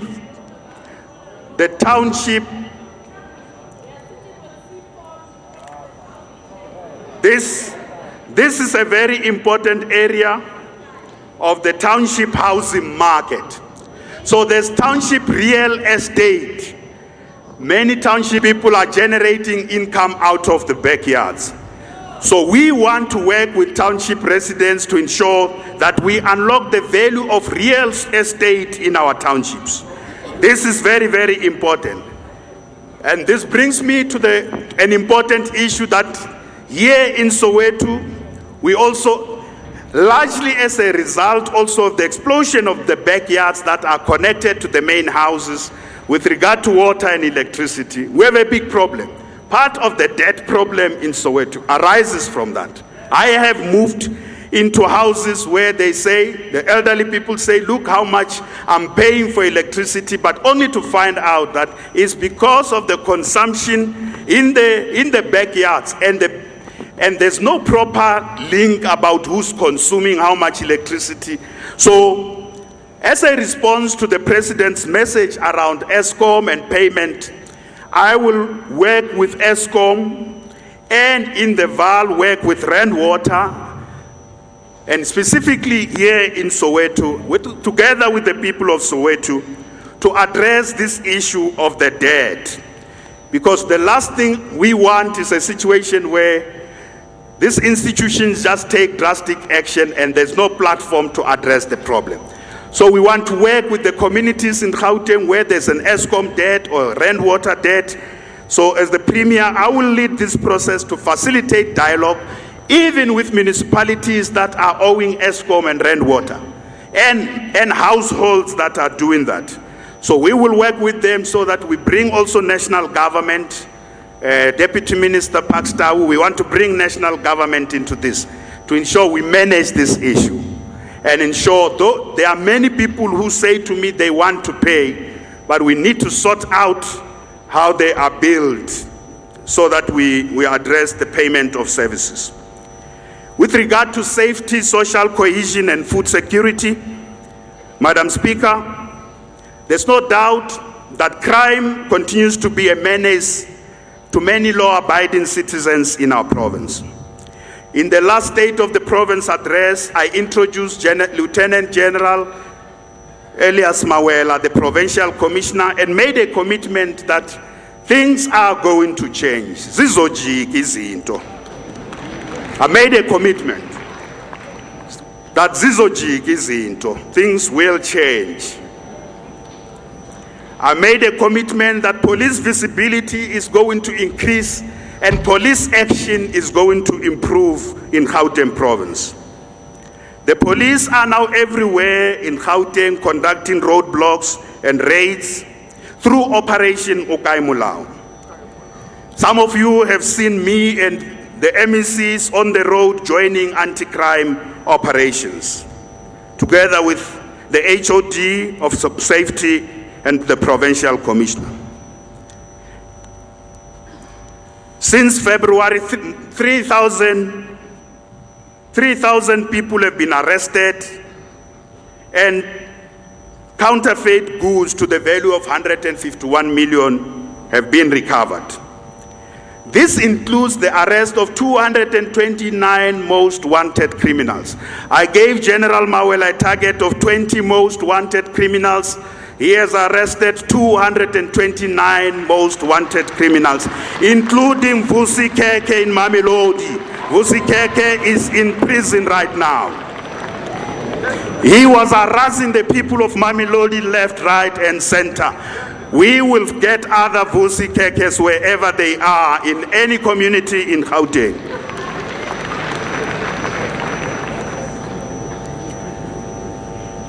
The South African Police Service is working very well with other law enforcement agencies in our province, and they are targeting also the issue of drugs. 15 drug laboratories have been closed down.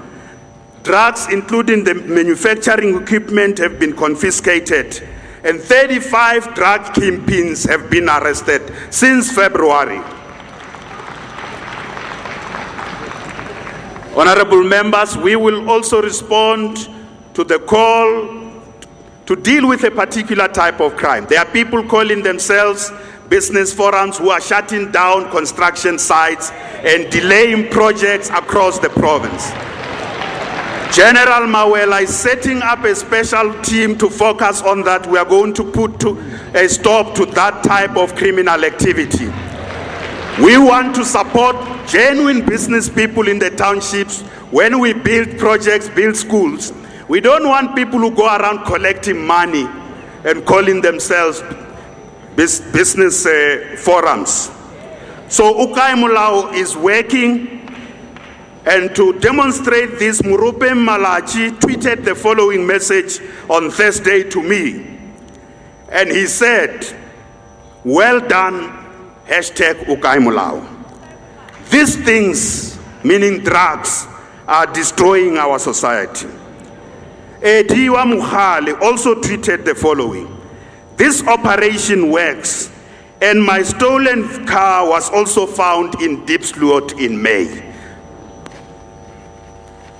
So in this context, what is it we will do to intensify this? We will continue to focus on the 40 priority police stations.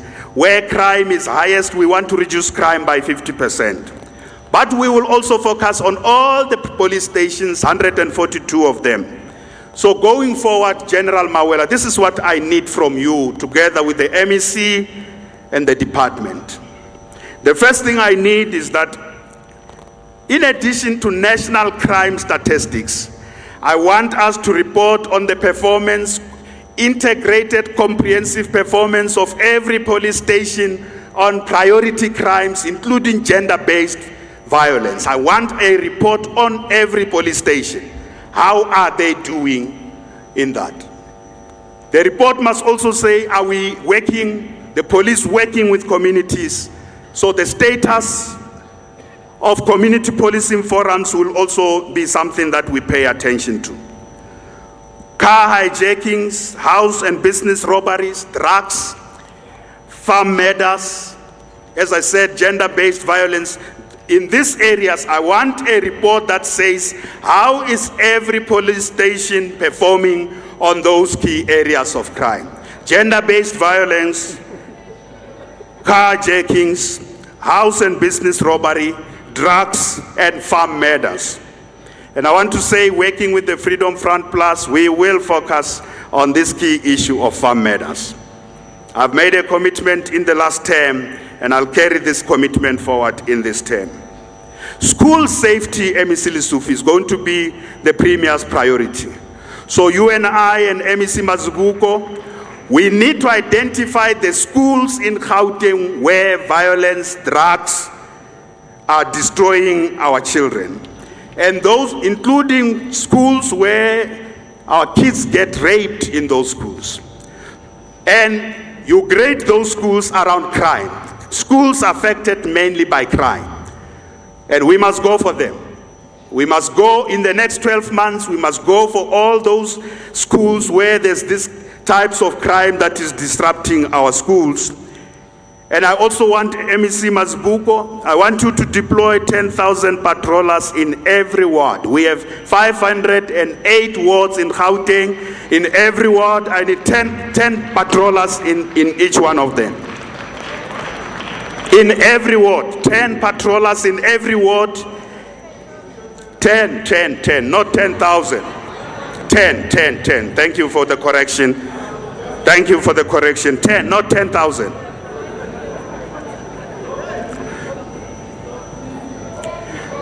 So on crime, we are everywhere. We are going for the criminals. I know many of our people still feel unsafe, but the police are working in Gauteng, and the criminals have nowhere to hide. No, wait. And I want you to see that we are on the ground. You must watch us conducting raids, and I want to invite those who want to join the police in action. Join us in action so that you can see we are recovering stolen vehicles and stolen guns. Honorable members, one of the key areas of problem in our province is poverty and hunger. In our vision at the beginning of this speech, I say we want to be a province where no one goes to bed hungry. So we want to pool all our anti-poverty interventions to be in an integrated way to target households which are poor. 20% of the households in Gauteng are poor, and many of them go to bed without food. We want to bring the indigent policy to target those 20%. We want to bring the school uniform, school nutrition, scholar transport, our food security program, our public employment schemes, the welfare to work, and the dignity packs. All these interventions to help poverty must be directed, and poverty levels are more extreme in the West Rand and Sidibeng and in the northern areas of Tshwane, especially the Winterveld area and Hammanskraal. We want to target those areas, but we will ensure that every household in Gauteng that deserves to be enabled to put bread on the table will be assisted in this regard. And in this regard, we are going to increase our programs, all these programs, to ensure that they reach specific numbers that you will find in the speech. We are also reorganizing our social development department to focus on dealing with poverty in the most effective way. So what do I need from you, MEC Tuli Nkabinde Kawe? In the next 100 days, I need a plan. I need a plan in the next 100 days that will be presented to Cabinet on measures to reduce poverty and eliminate hunger, with very detailed sense of the location and the actual numbers. Where is each household? So that when we take our food packages, we don't take them to families that don't need help. We also have to eliminate fraud and corruption in our programs in social development. We have officials in social development who are really crooks, the food and the stuff meant for the poor, they steal from that stuff and then they enrich themselves and they end up doing things. We are going for them. Some of them are going through disciplinary action as I speak right now. We will also, social development is also dealing with early childhood development, 0 to 4. Education is dealing with grade R, 4 onwards. We will also continue to support our Banapile program in that regard. Social development is going to financially assist 1,700 early childhood centers in the townships, because we want to increase the number of children in early childhood development centers by 200,000 from the 480,000 that we have achieved in the last 5 years. We will also focus on rehabilitation, our Kimoja program to assist young people who have fallen into drugs to reconstruct and rebuild their own lives. Tepo 1 million will be linked to Kimoja program, because it doesn't help to take a young person to a rehab center and when they say they are okay, they are clean, they go back to the township where there's nothing they are doing. They will fall back into drugs again. So we want to help these young people. We will also use the creative industry, which has huge potential, honorable members, to empower more young people and bring them into the necessary jobs. The Gauteng Creative Center has an edge. We have many creative industry workers who work here, but over the last few years we have neglected the creative industry. Going back to the premiers, I know there was a period where the creative industry was doing very well. But over the last decade or so, we have neglected it in Gauteng. KZN and the Western Cape now have the edge in this sector. I concluded a summit with the creative industry, and now there is a plan on the table and the roadmap for the creative industry. Our dream is to make Gauteng a hub for Africa's creative and cultural industries. With regard to sport, we also want Gauteng to be the home of competitive sport in Africa, to attract the best sports players to come and help fix Swallows, Kaizer Chiefs, to come and help fix Swallows, Kaizer Chiefs, and Orlando Pirates, to do as good as Sundowns is doing.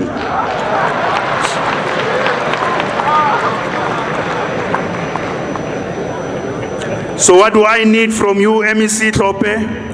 In the next 100 days, I need a plan from you on how we implement the resolutions of the creative industries in Daba.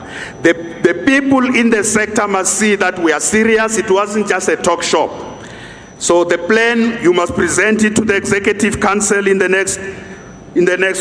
100 days, in the first 100 days, on how we make Gauteng the home and the hub of this industry. Again, in the next 6 months now, we are done with the creative industry. I want you and I, MEC Mbali Tope, to meet with the sporting fraternity in Gauteng. We also need a plan from all sporting federations in Gauteng. Sport has the potential to empower our youth, to get them out of wrong things that they are doing, but we must do so with a plan. We need the Gauteng sports plan to make Gauteng more competitive with regard to sporting, but to get more young people in our communities, in our schools, to be involved in sport. So what are we going to do? The first thing in that plan, I want us to focus on school sport. School sport must be the focus. Secondly, I want us to focus on community games. How do we bring more activities, sporting activities, and improve the sporting facilities of all our communities in Gauteng? That must be in the plan. By when, what can we do when? I also want us to regionalize the premier social cohesion games. These games have been very popular. We must take them to every region of our province and bring in private sector partnership in this regard. Madam Speaker, I want to conclude this State of the Province address by focusing on no small measure. That is building the capacity of our state to implement all these plans. That is to build a capable and ethical and a developmental state.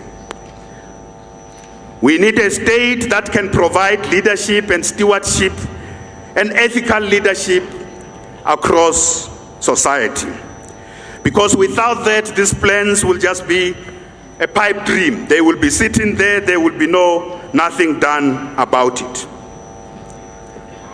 So the initiatives I've tabled before this House and to the people of our beautiful province will not happen by osmosis, as they always say. They will not happen by themselves. And I want to say to you, honorable members, I've been in government now for a while. This is not my first term. One of the things I have come to know is that things don't happen quickly in government, and sometimes there is the art of making things not happen. Sometimes they don't happen fast enough. At other times you meet and meet and meet and talk and talk and talk, but things don't happen. Senior officials who are here, the heads of departments and the Director General, things don't happen quick enough, and at times they don't just happen. And there are officials who have developed the art of making things not to happen. I want officials who are going to demonstrate the ability for execution, getting things done. The ability to get things done. And I'm going to instill discipline in terms of execution. Chairperson of the NCOP, former Mayor of Johannesburg, Honorable Masondo, gave me a book a few years ago. That book is called The Art of Execution. Or the discipline of execution. Somebody else gave me a book called The Art of Execution. And another book about how to make government work in a way that satisfies citizens. I bought myself that book. In this term, we will be no friends with officials who don't get things done. And I already know heads of departments in the past 5 years who have not gotten things done fast enough. There will be consequences, and that has already started. There is also another important thing. Sometimes things get done, but they get done in a wrong way. They get done, but there's corruption when things are done. I don't want officials who say, we get things done, but corruption happens. I want things to be done in a clean way. Things must be done, and the work must be done in a clean way. I fired 3 heads of departments in the past 5 years. 3 heads of departments I have fired in this. So anyone who Anyone who doesn't understand government, like someone's right next to me here, Honorable Mashir, who doesn't understand what is government.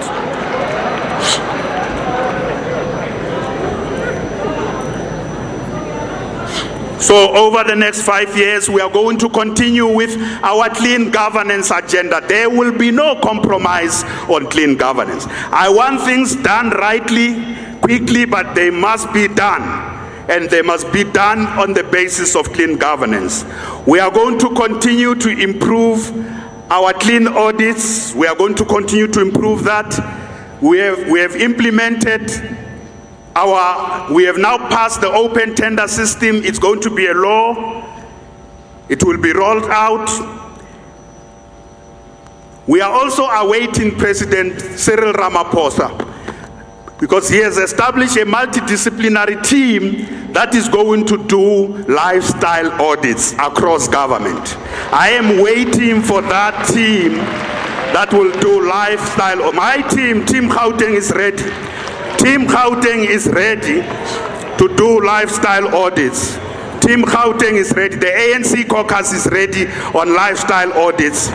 We are going to do, but the whole, everyone in the legislature must be willing to subject themselves to lifestyle audits.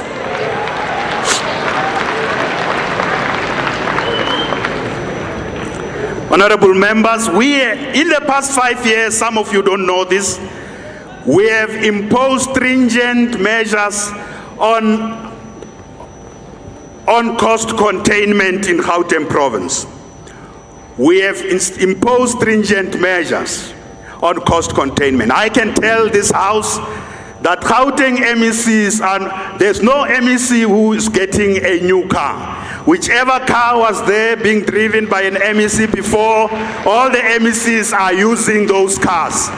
Until the car reaches its full life cycle, it will not be replaced. So all the vehicles will only be replacing a vehicle that has reached its full life cycle. And I can tell you, I drive some of the oldest cars that were driven by some of these premiers. I drive some of the oldest. I got them there. I asked my team, can this car be fixed? I still drive it. It must only be replaced when it has reached its full life cycle. But I also want government to buy cars that are made in the Gauteng economy. These cars, because the cars made in the Gauteng economy are sustaining employment. MEC what transport, Mama Bolo, Kulube. You and G Fleet must make sure that any vehicle we procure is the vehicles made in the South African economy first, not assembled. We're now talking about made with significant local content. What BMW is doing, what Ford is doing, what Nissan is doing, those investments are bringing in lots of local content. I want to see you driving these cars that are made here. MPs, you must drive cars made in South Africa, in the South African economy, to support the workers. And these cars, of course, don't have to be expensive cars. I must add, they don't have to be expensive cars. You don't want to buy a car made in the South African economy? That's your problem. We will do it.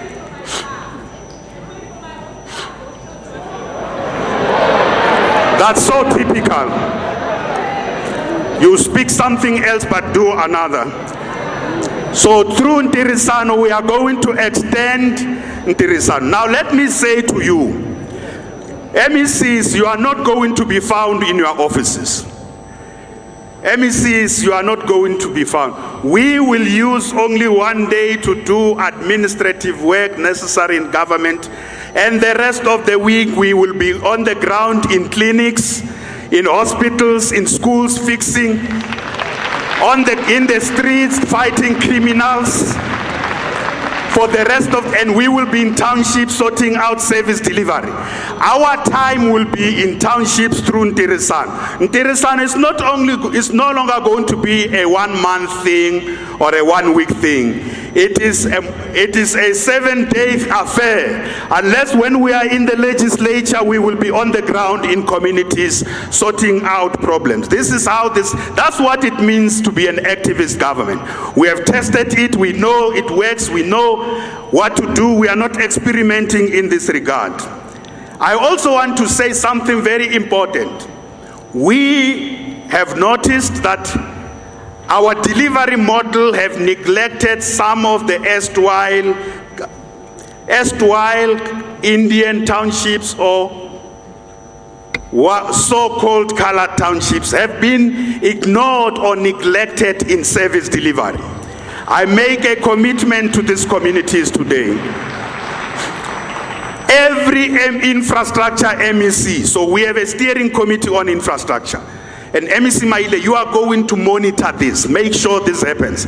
Every infrastructure MEC must bring a plan on what we are going to do to improve the look and feel of the erstwhile Indian and colored townships in Gauteng. Every key infrastructure department. Education and health, I want you to answer the question, and policing.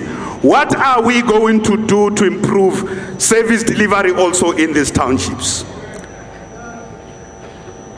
This is a commitment we are making, and in 12 months, I want to see some progress in each of these. With regard to sports as well, I want a plan that shows on social cohesion and sports. How do we take young people in these communities out of the things that may destroy their own lives? So therefore, don't look for MECs in their offices. If you want to meet me, let's meet in a township where I'm busy solving a problem there.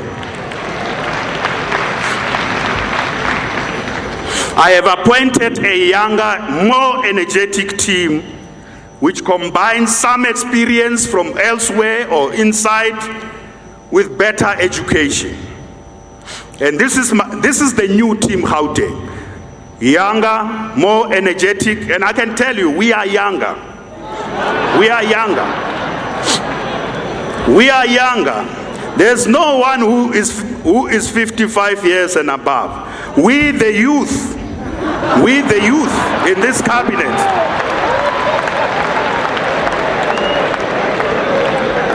The youngest are two, they are 36 years of age, and the next one is 39 years, the others is 43, 44, several of them, and then we, the older youth, are 50, 51, 52. We are just the older youth, around 50 there, but we are the youth nonetheless. So I want energy from this team. They must be everywhere, every day, every hour. There's no sleeping time. When there's a problem, they must be there. This is what we want from this team. It's more, they must deploy their youthful energy to solve the problems of our people. So I will sign performance and delivery agreements at the end of September with all the MECs on all these plans I say they must bring. In the next, within 100 days, I'm going to sign performance agreements with them. The first 12 months, what we want to see. The next 3 years, what we want to see. And by end of 5 years, what do we want to see? And I'm going to make these performance contracts public. Yes, MECs. They must be known about the commitments we have made. And we will meet every 8 weeks to do what we call delivery audit with them. And I will meet every MEC and HOD within every 8-week cycle to do a delivery audit assessment with them.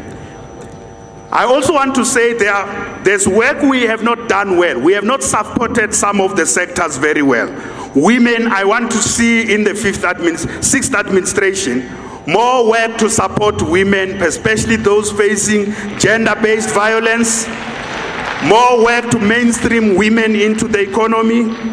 We also want to support senior citizens, people with disability, military veterans, and members of the LGBTI community in Gauteng. So on crime and corruption, what have we learned in the past 5 years? We are integrated, we will now have a more integrated approach of the work of the Ethics Advisory Council and the Special Investigation Unit and the Integrity Management Unit in the Premier's office. The work that Treasury needs to do around in forensic investigations, we often had problems with quality issues there. The work that the SIU is doing and the work that the Integrity Management Unit is doing in the Premier's office will be more integrated so that we can stop corruption where it is happening. And there are particular departments that are more prone to corruption.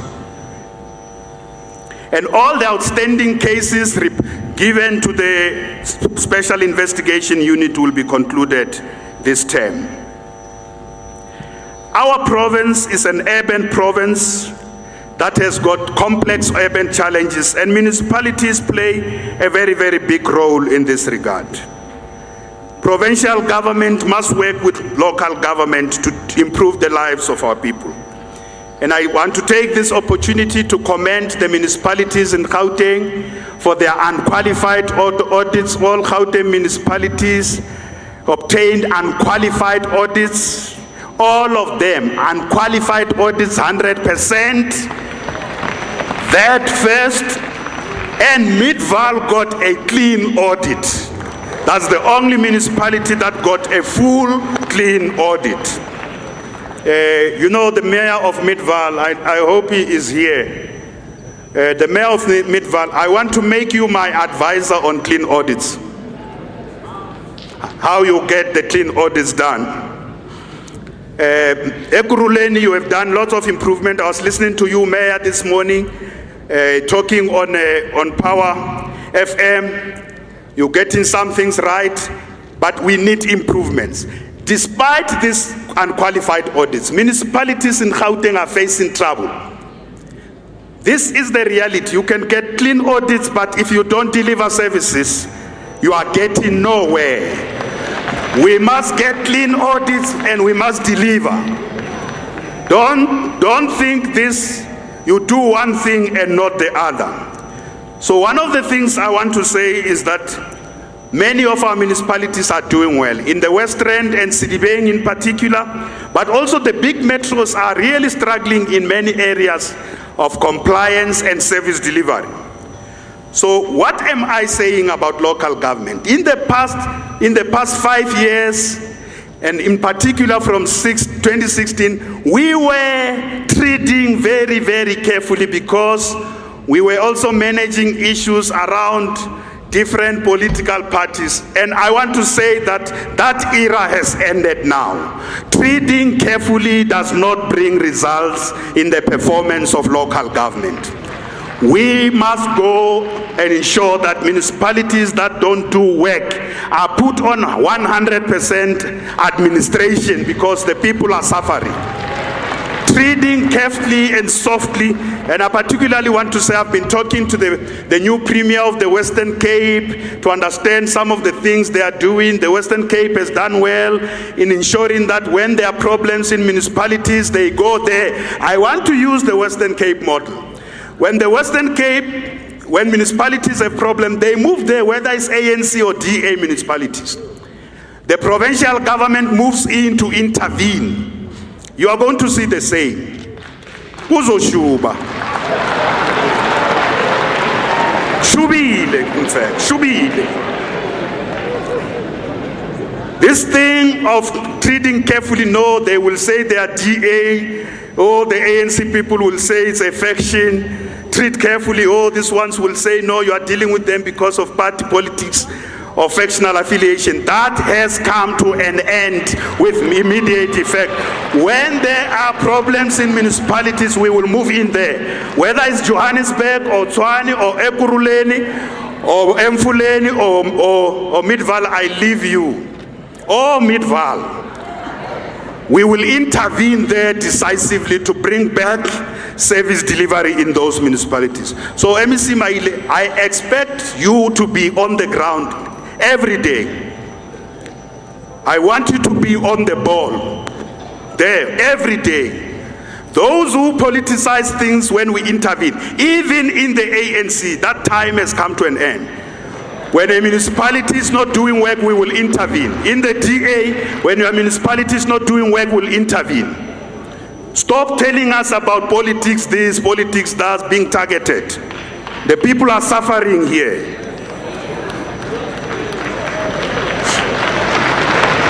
Siyabangena.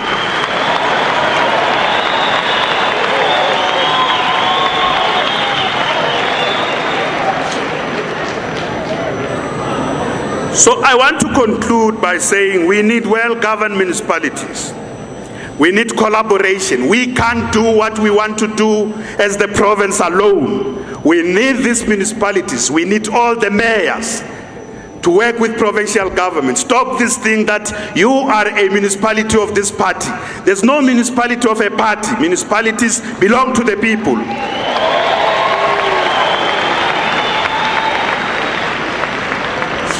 I also want to say that I have met with traditional leaders in Gauteng.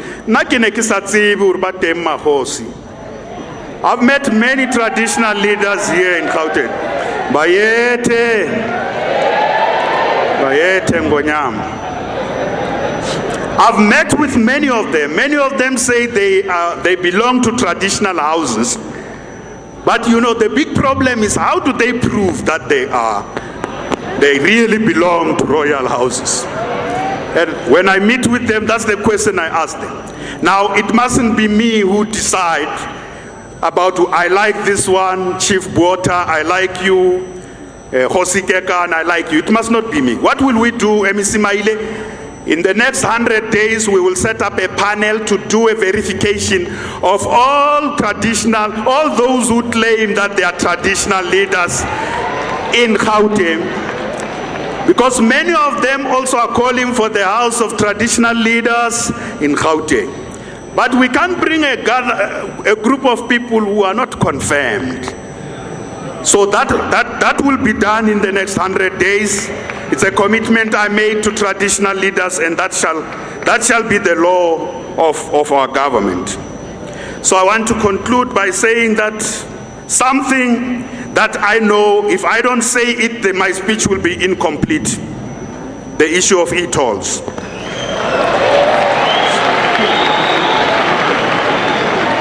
Firstly, our position has not changed on e-tolls.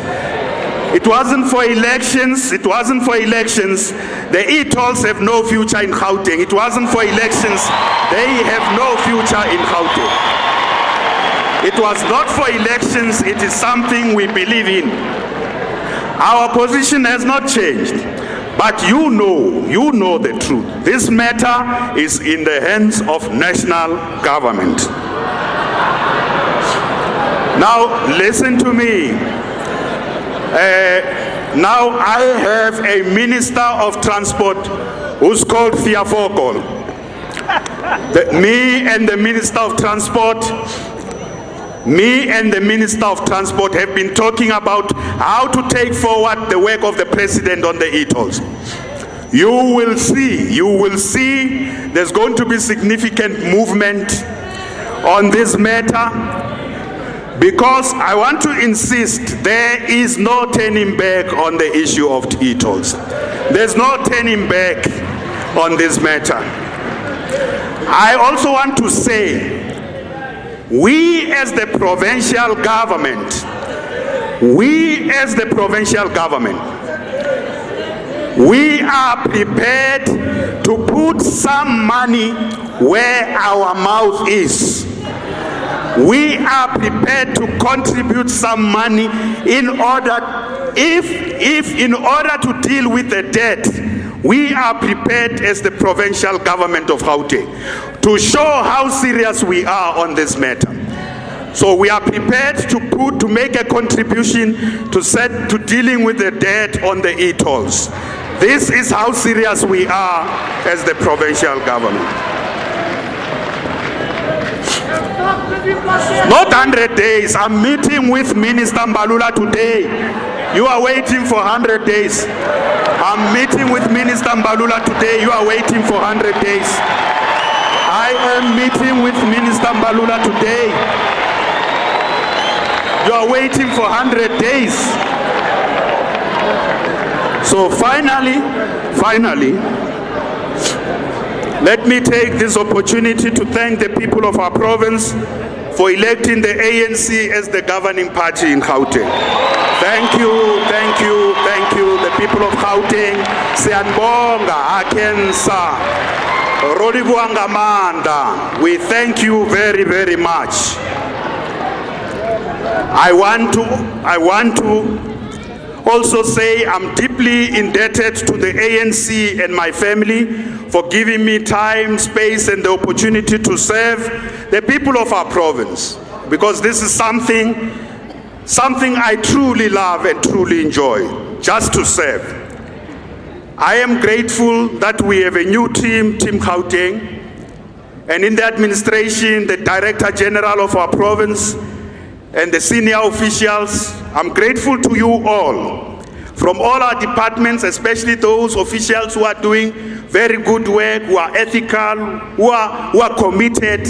I thank you. We wouldn't be where we are if it wasn't for you. You must know our dream is to expand the fulfillment of to expand the frontiers of human fulfillment and extend the frontiers of freedom. That is our dream.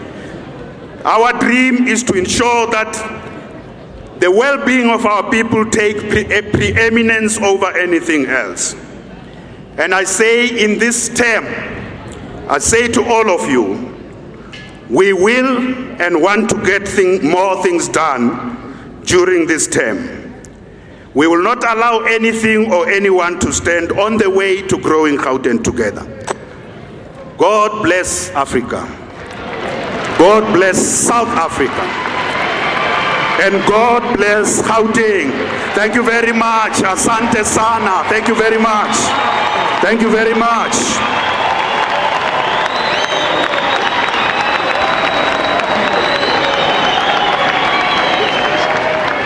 That is, of course, the State of the Nation address there by the Premier of the Gauteng province there. Of course, finishing and concluding things off, as you can see, out in Pimville in Soweto, as he released his State of the Province address. Some harsh words, but also some stern words.